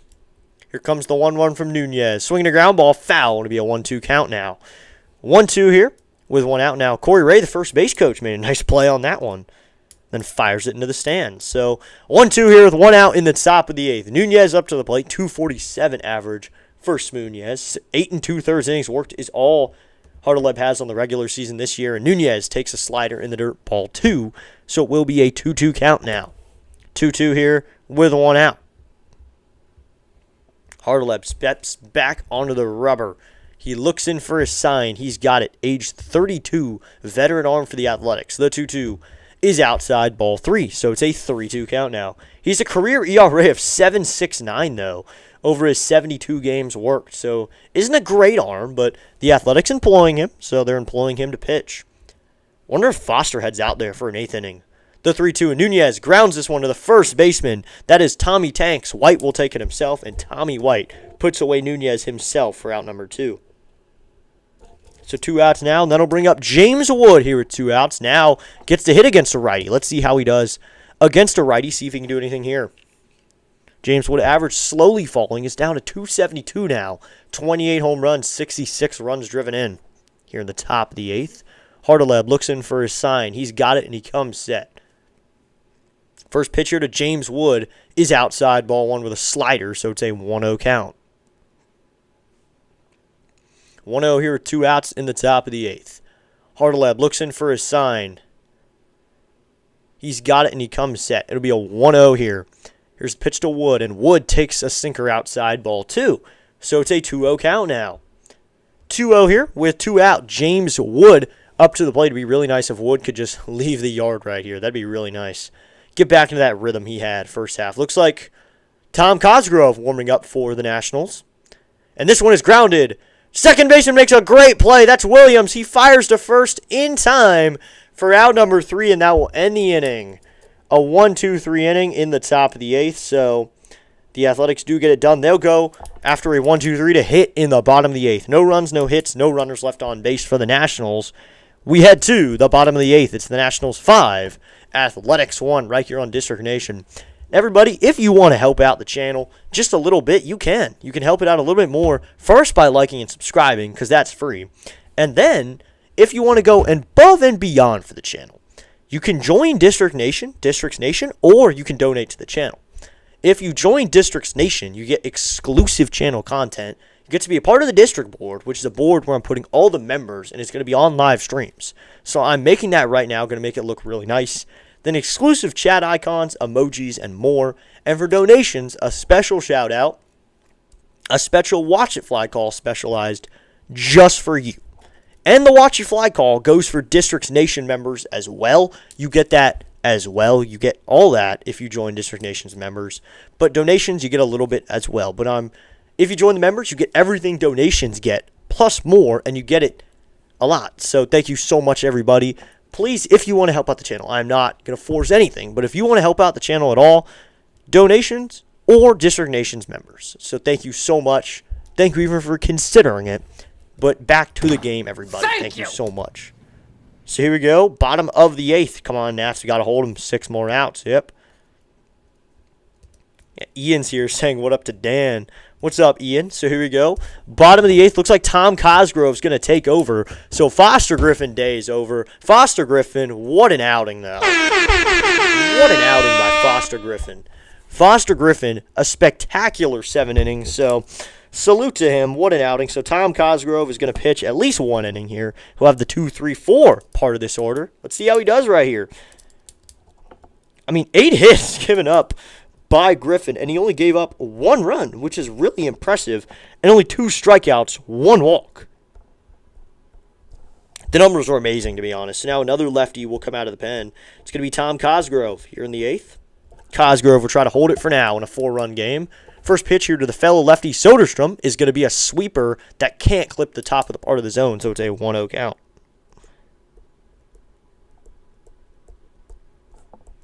So Cosgrove on the mound, coming set 2 games for Cosgrove. Here comes the 1-0 to Soderstrom. Swing and a miss. He's out in front of the sweeper, can't hit it at all, so to be a 1-1 count. Let's go. Let's go right there. So 1-1 here. With no one out, bottom of the 8th. Cosgrove comes set. It'll be a 1-1. Here's the pitch. Called! Strike 2 on a sweeper on the inside corner. Soderstrom doesn't like it, but it'll be a 1-2 count. So it's like Wilmington Blue Rocks got a rehab assignment today. Trevor Williams went down to High A to go have a rehab assignment. So good for him. He's still rehabbing. Here comes the 1-2. The pitch from Soderstrom. Swing and a miss from Tom Cosgrove to strike out Soderstrom.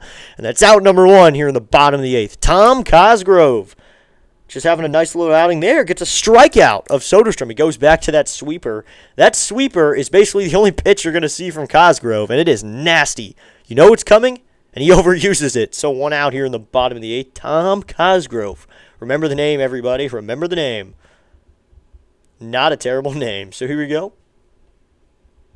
We'll check out those rehab results in a second here, how Trevor Williams did. I'm really excited for him to come back. First pitch is a sweeper that sweeps into the zone to Shea Langoliers. Called strike 1. So it's an 0-1 count. Let's go. That is awesome. So Trevor Williams got a rehab assignment. His game's probably over. Cosgrove sets. Here comes the 0-1 to Shea Langoliers. Swinging a fly ball, foul, so he goes to the 88-mile-an-hour fastball that time, gets him to swing through it. So it's an 0-2 count now. Looks like they got the win 10-6 anyway. The Wilmington Blue Rocks got the win. Trevor Williams got the rehab assignment, though. He did not get credit for the win. He didn't get credit for the win at all, but, I mean, still, a win is a win. So, I mean, 0-2 here. Williams ended up working 3 1/3. He gave up 6 hits, 3 runs, though. I mean, 0-2. Cosgrove sets. The 0-2. The sweeper stays outside, ball 1. Can't get it to sweep back into the zone, so it'll be a 1-2 count. Cosgrove throws funny. That sweeper is nasty. So he 1-2 here with 1 out in the bottom of the 8th. Excuse me, not the top. Still the bottom. Coming sets Cosgrove. It'll be a 1-2. Here's the pitch. Swinging a fly ball. Hit out to left. Going out is Abrams. Abrams going into foul ground. And that one is going to hit the top of the stadium area. Top of the fence down the third base line. So it'll be a foul ball. So Trevor Williams didn't have great results with his rehab assignment, but he's getting back to that point. That's good. He's getting back to the point where he's competing. He's playing in. They sent him to High A Wilmington, though, so he could be back. He could possibly pitch by Friday in the big leagues. And Jake Irvin is on the 60-day IL. He is at his rehab assignments, though. Here's the pitch. Called! Strike 3 on a sweeper. That's out number 2, but Langoliers wants a challenge. We'll get another look at it. Here comes the challenge. The pitch. And it's a strike. And it's fully in the zone. Didn't even clip. It is completely in the zone. No part of that ball isn't in the zone, and that's out number 2. A terrible challenge by Langoliers, and that's out number 2.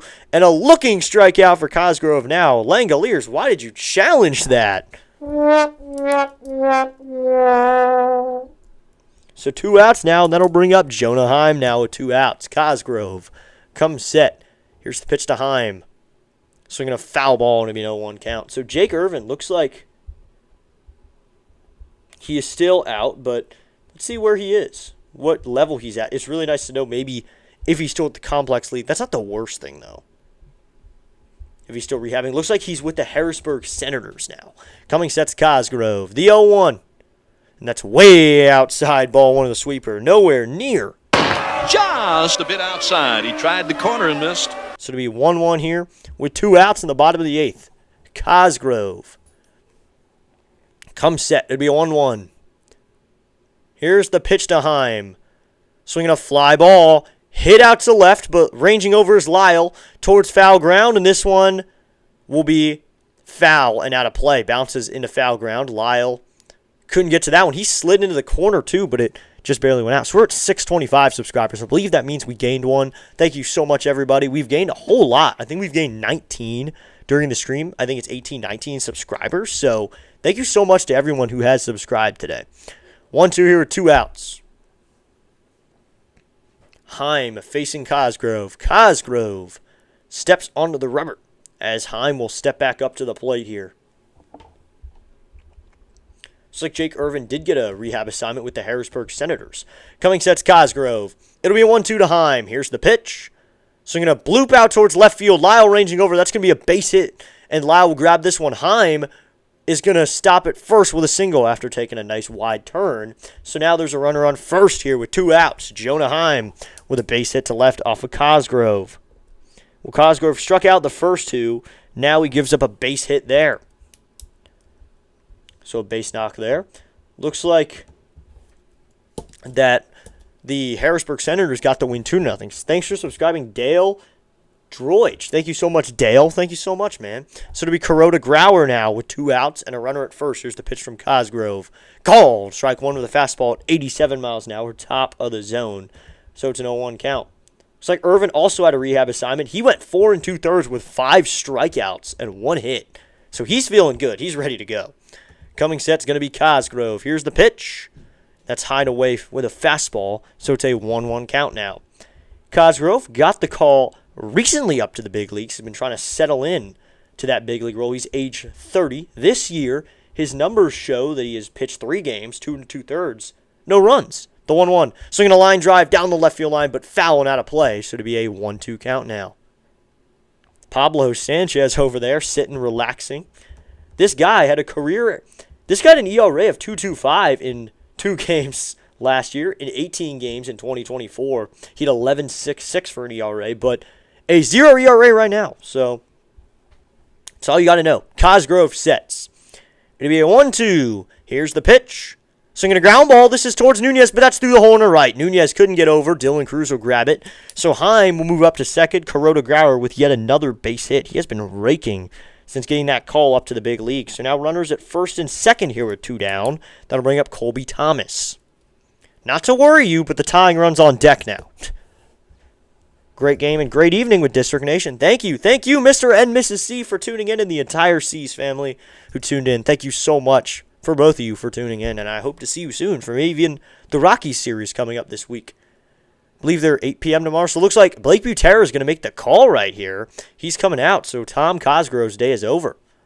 Cosgrove's going to give the ball up. It's going to be Clayton Beater here in the bottom of the 8th to take over. Clayton Beater had a shaky outing last time out. Let's see if he can find a groove right here. So Cosgrove ends up working 2/3 of an inning, the lefty slinger. So that'll bring up Clayton Beater now out of the pen.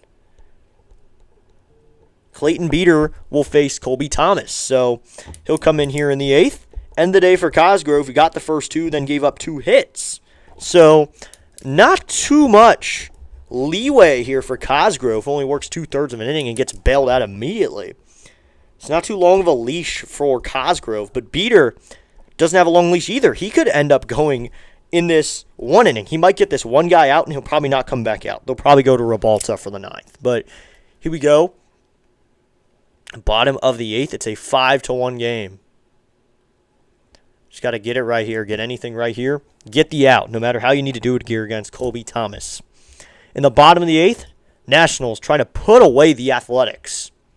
With 2 runners on, 2 outs. A chance for Clayton Beater to try to do it. And he's probably been, now that there's so many arms on the IL, guys being sent down and such, he's probably your most reliable bullpen arm now. 3-2 this season with a 3.62 ERA. He does have 7 saves, though. He's had 12 save opportunities, though, so he's only 7 of 12. He is the team leader in saves, though, with only 7, so not too many of the victories for the Nationals are on saves. He's been decent. That's the thing. Congrats on 625. Thank you, Sinbin. We're up to 625.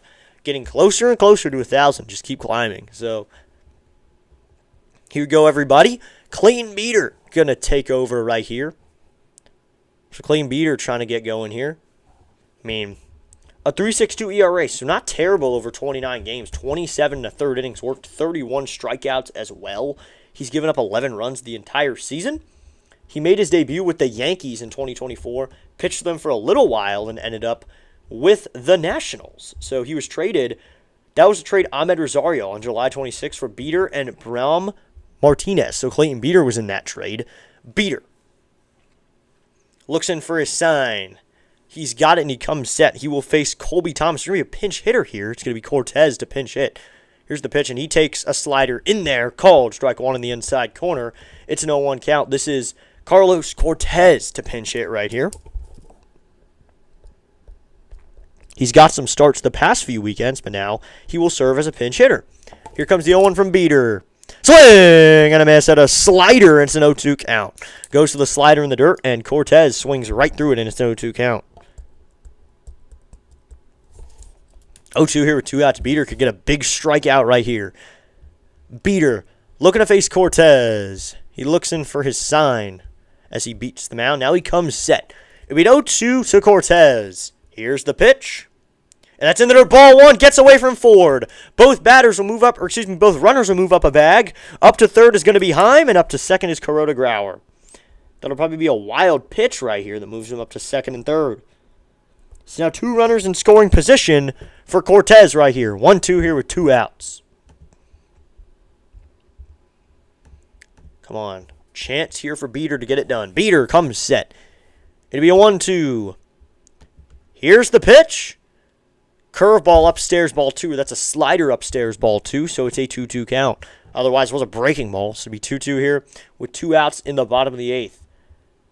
2026, Clayton Beater has seen action at both the Florida Complex League and AAA for rehabbing assignments. And then he got optioned at one point in July. And then he's called up on August. Or excuse me, that was last year. He was on a rehab assignment this year. It'll be a 2-2. Here's the pitch to Cortez. Swinging a ground ball. This is to the first baseman, Chaparro. He will take it himself in time for the out. And the Nationals get out of it here in the bottom of the 8th. Clayton Beater works himself out of a sticky situation. 2 hits in the inning, 2 runners left on base, but no runs. Another 0 put on the board. We will head to the top of the 9th, everyone. Cosgrove ends up getting some zeros on the board.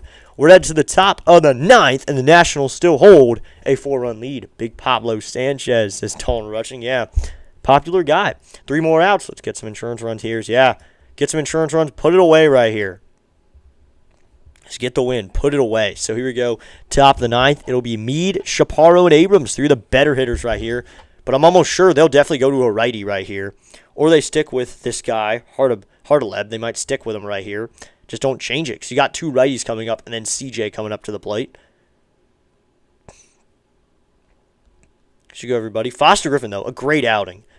7 innings. He gave up 8 hits, but he only gave up 1 run and 2 strikeouts. Honestly, the thing is, he gave up a lot of hits. We can admit that, but the thing is, he didn't give up many runs. That's the thing. 1 run given up. So as long as you do something, there you go. As long as that 1 run is there, I'm completely fine. And Foster only has 2 strikeouts, too. He got a lot of swings and misses, though, so it was good. Here we go. It'll be Meade, Chaparro, and Abrams. Chappie. We'll check the Rochester Red Wings game as well. I love watching them and following them. Looks like Robert Wohl's at the game. I'm assuming he threw a first pitch then. He's an actor from The Batman. Or not The Batman. It was The Batman. Eric's here. What's up, Eric? He says, hi. What's up, Eric? Thanks for tuning in, man. Here we go. Thanks for tuning in. The Nationals, surprisingly, have the lead here, but it's not a surprise because this is a good offense.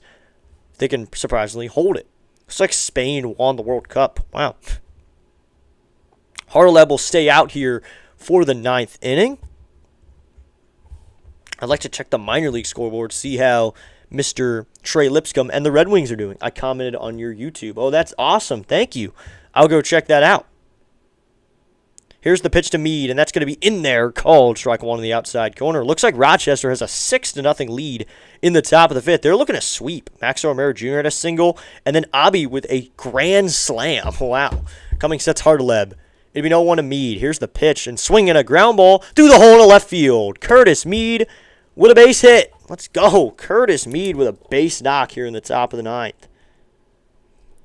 Base knock to left. Curtis Meade has his hit of the day. He had a couple walks. Now he has a knock. He hasn't struck out all day either. So Curtis Meade trying to add on right here in the top of the 9th. Commented on 2 of your vids. I think I saw a couple of them. I think I saw some of them. I remember that. I think I saw a couple of them. I usually respond to every comment. So now Louie's going to pinch hit here for Chappie. Luis Garcia Jr. will get the pinch hit opportunity here. He'll pinch hit for Chappie. Chaparro.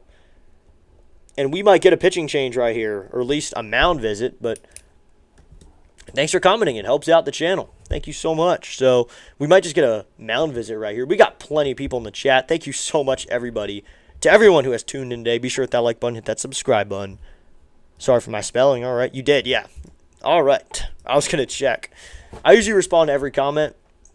If I want to respond to it, I mean, I'm not saying like, oh, if I don't like you, I'm not going to respond. No, I mean that if it's like a good comment and there's a question in it, I'll respond. And I'll usually say thank you or something to every comment. Hardeleb looks in for a sign, but no promises because some I just forget to respond. Hardeleb sets. Now go back over to first. Back in safely on a dives meet. Sometimes I like it and then go to do something else and I forget to respond. So that's just why it had happened sometimes. So top of the ninth here, runner at first, no one gone. Hardeleb comes set.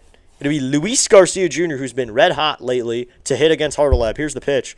Luis swings in, shot up the middle, caught by Jacob Wilson. He throws back to first in time for a double play. Doubled off. Jacob Wilson playing up the middle once again against Louis. He makes the play, then fired it to first in time for the double play. So that's out number 2. I commented, let's go Nats. Man, double play for the Athletics. A chance for them to get some runs, but I'll bring up CJ now, who's a home run and a double. Here we go, 2 outs. Abrams up to the plate. Coming set's going to be Hardeleb. First pitch to CJ. Abrams takes a slider in the dirt, ball 1. So they get that line out there. Not what you want to see there, but Abby with a grand slam. Good job by Abimelec Ortiz. We've had our share of home runs today. We got back-to-back home runs. Coming set's going to be Hardeleb. Here's the pitch, and Abrams takes a cutter low ball 2, and it's a 2-0 count now. 2-0 here with 2 outs in the top of the 9th.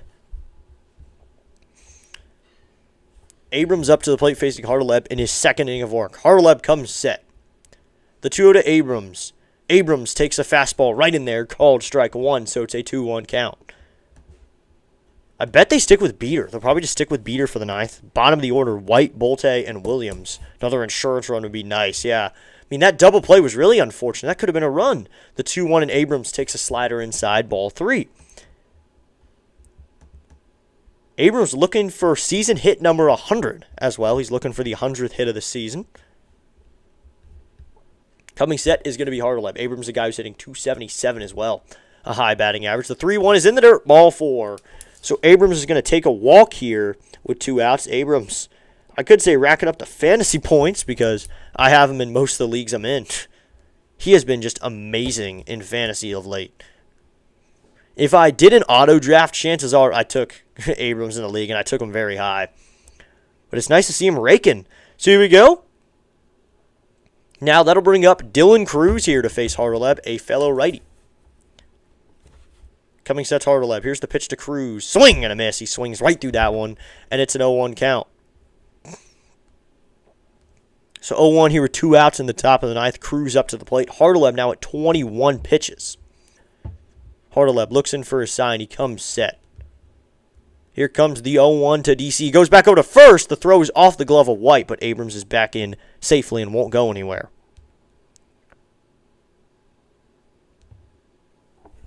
Yes, Abrams is great in fantasy. Got him in my auto draft. Yeah, I don't really... The ones like Delays League and such, I usually auto drafted for those. I think I got Abrams in a couple of them, but here comes the 0-1 to Cruz. Here's the pitch. DC swings and fouls this one off, so it's an 0-2 count. I mean, if it's 8:40 tomorrow, we should be on the mic for that, and it's a Monday night. So, Abimelec Ortiz, 414 feet on the grand slam. Dead center, too. Dead right center. Not really dead center, but right center. So, I mean, 0-2 here with 2 outs. Hardeleb comes set. It'll be 0-2. Now we got a timeout here. They're showing the sky cam, and I assume that was Hardeleb coming set. The 0-2. Cruz takes a slider, lone away, ball 1. So it will be a 1-2 count. 1-2 here with 2 outs in the top of the 9th inning. Cruz up to the plate. Hardeleb looks in for his sign. He's got it, and he comes set. It'll be a 1-2 to Cruz. Here's the pitch from Hardeleb to Cruz. And Cruz swinging a miss on a fastball inside, and that's out number 3. So the Nationals can't get an insurance run that time. So we head to the bottom of the 9th. 1 hit in the inning. One man left on base after that walk. We're headed to the bottom of the ninth, everybody. Nationals trying to put them away. So here we go. It'll be White, Bolte, and Williams for the Athletics in the bottom of the ninth. Delayed his draft during my bowling league, so I had no choice but to auto draft. Yeah, bowling league, that sounds awesome. I haven't bowled in a while. Bowling league sounds like a lot of fun, and auto drafting isn't fun, but I wanted Abrams in that league, but I know you won't trade him. So here we go, bottom of the ninth. It'll be White, Bolte, and Williams, but bowling league, that sounds awesome. I know bowling's a lot of fun, especially in a league. So we go bottom of the ninth. It'll be White, Bolte, and Williams, and it looks like it may be Beater for the bottom of the ninth. We might just stick with Beater right here. Let's go, everybody.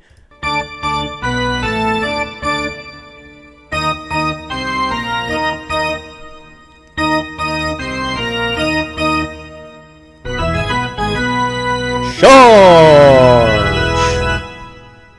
So we go. Disappointing we won't hit 630 today, but we're still going to hit a nice number. So it looks like we may see Beater for the bottom of the ninth inning, a guy who's 7 of 12 on save situations.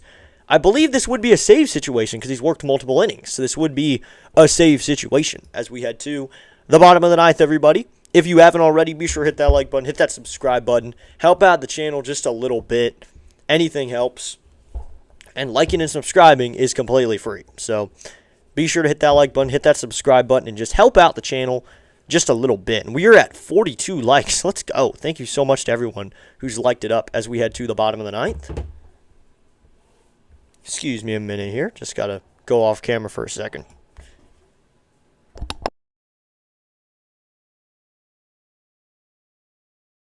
So there we go. Just had to stretch out for a second. So here we go. Bottom of the ninth. Felt a cramp coming on. Here we go. Bottom of the ninth. Clayton Beater. Looks like he's going to stay on here. He'll face Tommy Tanks to get this inning going. Here we go, everybody. Luis Garcia Jr. stays in the game. He's at first base now. Louis staying in the game. Here we go. Beater. Looks like he's going to stay in for the ninth. First pitch here is going to be to a new hitter, and that's upstairs, ball one. So we got a new hitter into the game for them. Looks like Walton's up to the plate now. Donovan Walton in 34 games is hitting over 300. So he'll hit for White right here. They don't want the rookie in a situation like this.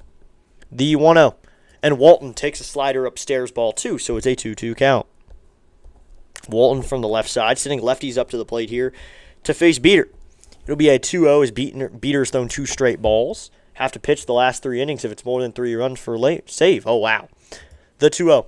And that's outside ball 3. So you have to pitch in the last 3 innings if it's more than 3-run lead for saves. Okay. Well, he's only pitched, I think, a third of an inning up to this point. So, and he just threw 3 balls. So the way this is going, this might actually become a save situation. Nats trying to put away a series here against the A's. The 3-0 is in there. Called. Strike 1. And I think the rule is you have to face the tying run. So if he lets just 1 runner on base, he'd get a save because he'd face 4 batters. 3-1 here. No one out in the bottom of the ninth. Coming set is Beater. The 3-1. Swinging a fly ball foul, and it's a 3-2 count now. 3-2 here with no one gone. Bottom of the ninth inning. Nationals trying to put this one away right here. Now time called by Walton right here. Donovan Walton up to the plate for the Athletics. After pinch hitting here in the bottom of the ninth. So here we go. Walton facing Beater. Beater sets. The 3-2 to Walton. Here's the pitch. Called. Strike 3. And immediately goes to his head to challenge. And the Athletics are out of challenges. So that's going to be a strikeout for Clayton Beater. And that's out number 1 here in the bottom of the ninth. They got the call that time. Clip the bottom part of the zone. That's out number 1 here in the bottom of the ninth inning. Or if the tying run is on deck, obviously. Yeah. So he's probably, I don't think he's going to get it then because it's a 4-run lead here. 2 more outs. Yeah, 2 more outs. Here we go. The bottom of the ninth. Walton went to his head, and they didn't have any challenges left. So now 1 out, and that'll bring up a new hitter. They're going to have Jeff McNeil pinch hit here to send up another lefty. Jeff McNeil's going to get a pinch hit opportunity. Here's the pitch from Beater. That's going to be outside. Ball 1 with a slider. Jeff McNeil to hit from the right side. The former Met. Now an Athletic. 2 pinch hitters here in the ninth, and Jeff McNeil comes up to the plate. Coming sets Beater. The 1-0. In there. Called. Strike 1. Chris throwing the Nats logo in there. Let's go. So 1-1 here with 1 out in the bottom of the ninth. Jeff McNeil hitting 233 over 270 at bats, where he has 63 hits on the season. 3 home runs. He also has 11 doubles, no triples, and 28 runners driven in. The 1-1. Check swing. Did he go? No, says third base umpire Hoy. That is crazy. That was a strike about a few innings ago when the Nationals were hitting, but it's not now. That is crazy. A strike a little bit ago, but it isn't now. So it'll be 2-1 here with 1 out. He went last time, but it isn't now. So coming sets beater. Here comes the 2-1 to McNeil. The pitch. That's way upstairs, ball through with a slider, so it'll be a 3-1 count. I wonder if they'll ever start penalizing for trying to challenge with none left. I mean, by that point, it's instinct when you see a bad pitch to immediately start tapping your head because you're used to it. I don't think they're ever going to get angry for that. They're not going to penalize because it's habit. And you can also say you're rubbing your head, if anything. You could argue that because it's subjective if you win or not. So here is the 3-1 to McNeil. McNeil's going to show a bunt, and that's inside, ball 4. So Jeff McNeil takes a walk on a 3-1 count. So now runners on first here with 1 away. So that'll bring up Williams now. Williams will hit here with 1 gone. That'll bring up Alika Williams. Getting the homer calls. Yeah. So bottom of the ninth, Lawrence Butler will pinch hit right here. Lawrence Butler sending up another lefty to the plate. So they're just emptying their bench right now. But this is exactly what the Nationals would do in this situation. I mean, their bench is practically empty now because both their catchers are in the game as well. Because Shea Langoliers is DHing. So both their catchers are playing. Here's the pitch to Butler. In there. Called. Strike 1 with a fastball at 96 miles an hour. It's an 0-1 count. 0-1 here with 1 out in the bottom of the ninth. Butler up to the plate. Beater comes set. Comes the 0 to Butler.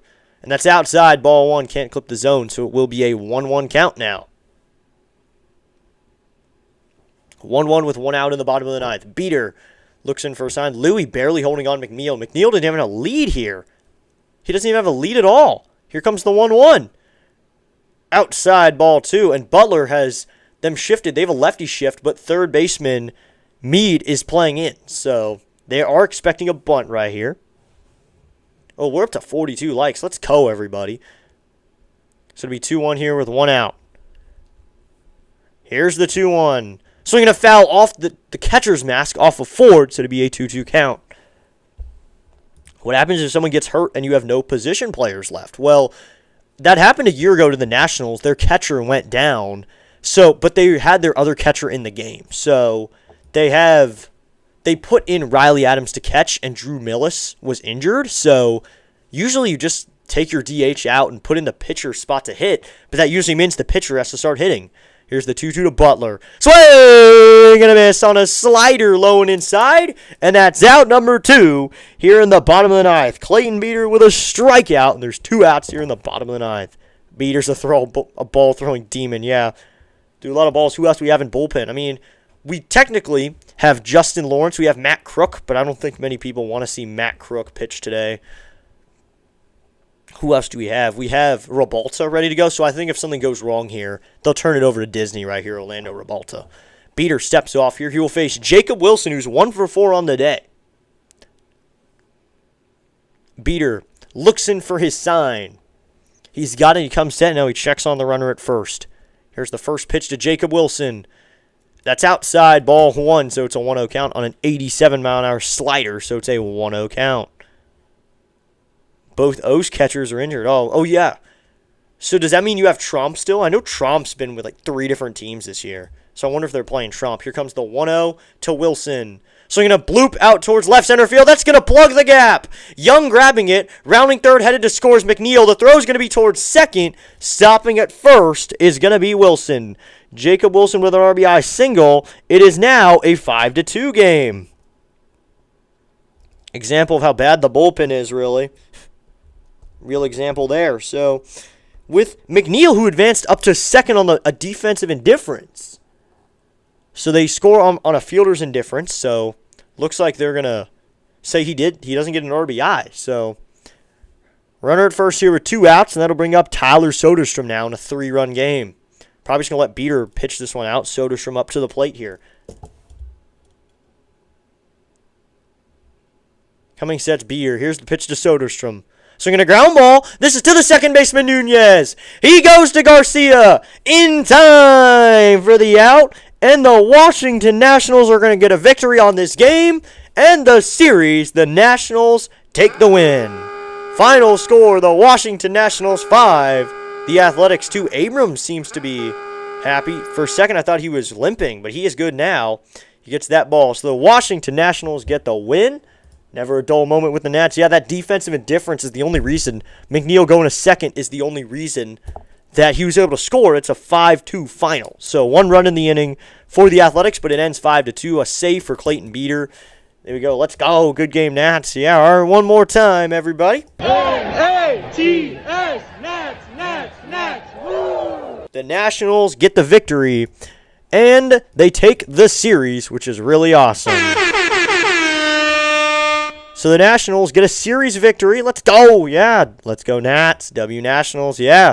So the Nationals take a series victory in Sacramento, and now they'll head to Colorado with a decently fresh bullpen because you only used 3 arms in this game. Cosgrove did not work long. Beater ends up working 1 2/3 or 1 1/3, so he could possibly go at some point this week. But Foster giving us 7 innings, no save. Wow. Because it was 5-2. I thought maybe he did, but all right, no save there. So, woohoo, says Chris. Yep, the Nationals get the win. Let's go. So that'll end it, everybody. The Washington Nationals get the win. What an outing by Foster Griffin. That's the first thing I want to highlight here is Foster Griffin. 7 great innings, 8 hits, 1 run, a walk, and 2 strikeouts. That was amazing. Good outing for him. So good job by him. He did absolutely amazing, and I just really like what he put together. So, good job by Foster. Good outing. He didn't strike out too many guys. That's the good thing. He didn't strike out too many guys, so he really worked hard. So, Foster Griffin gets a win. That is win number 11. That is win number 11. Foster Griffin's up to 11-2, and the Nats are 16-4 when he plays. And CJ Abrams today had a double and a walk, and a home run. So, CJ Abrams had a home run. Dylan Cruz and CJ Abrams go back-to-back home runs. They help out this team a lot. They score 5 runs. You get Nasim Nunez and then RBI ground out for Curtis Mead. You have those home runs, which score most of the runs, really, and then Harry Ford, an RBI double. Harry Ford is raking at the big league level. And this team is just doing really, really well, to be honest. I'm really liking what I'm seeing. This team is doing very well. So good job for this team. They're raking. They're doing amazing. So this offense, number 1 offense in the league, playing at an amazing level. So that is going to end the stream, everybody. So I'm going to get you guys ready for a redirect right here. Going to get you ready. We're going to send you over to the Rising Rhino.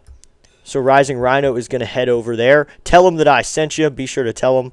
And I'm going to add this in right quickly. We're going to get you ready to redirect right here.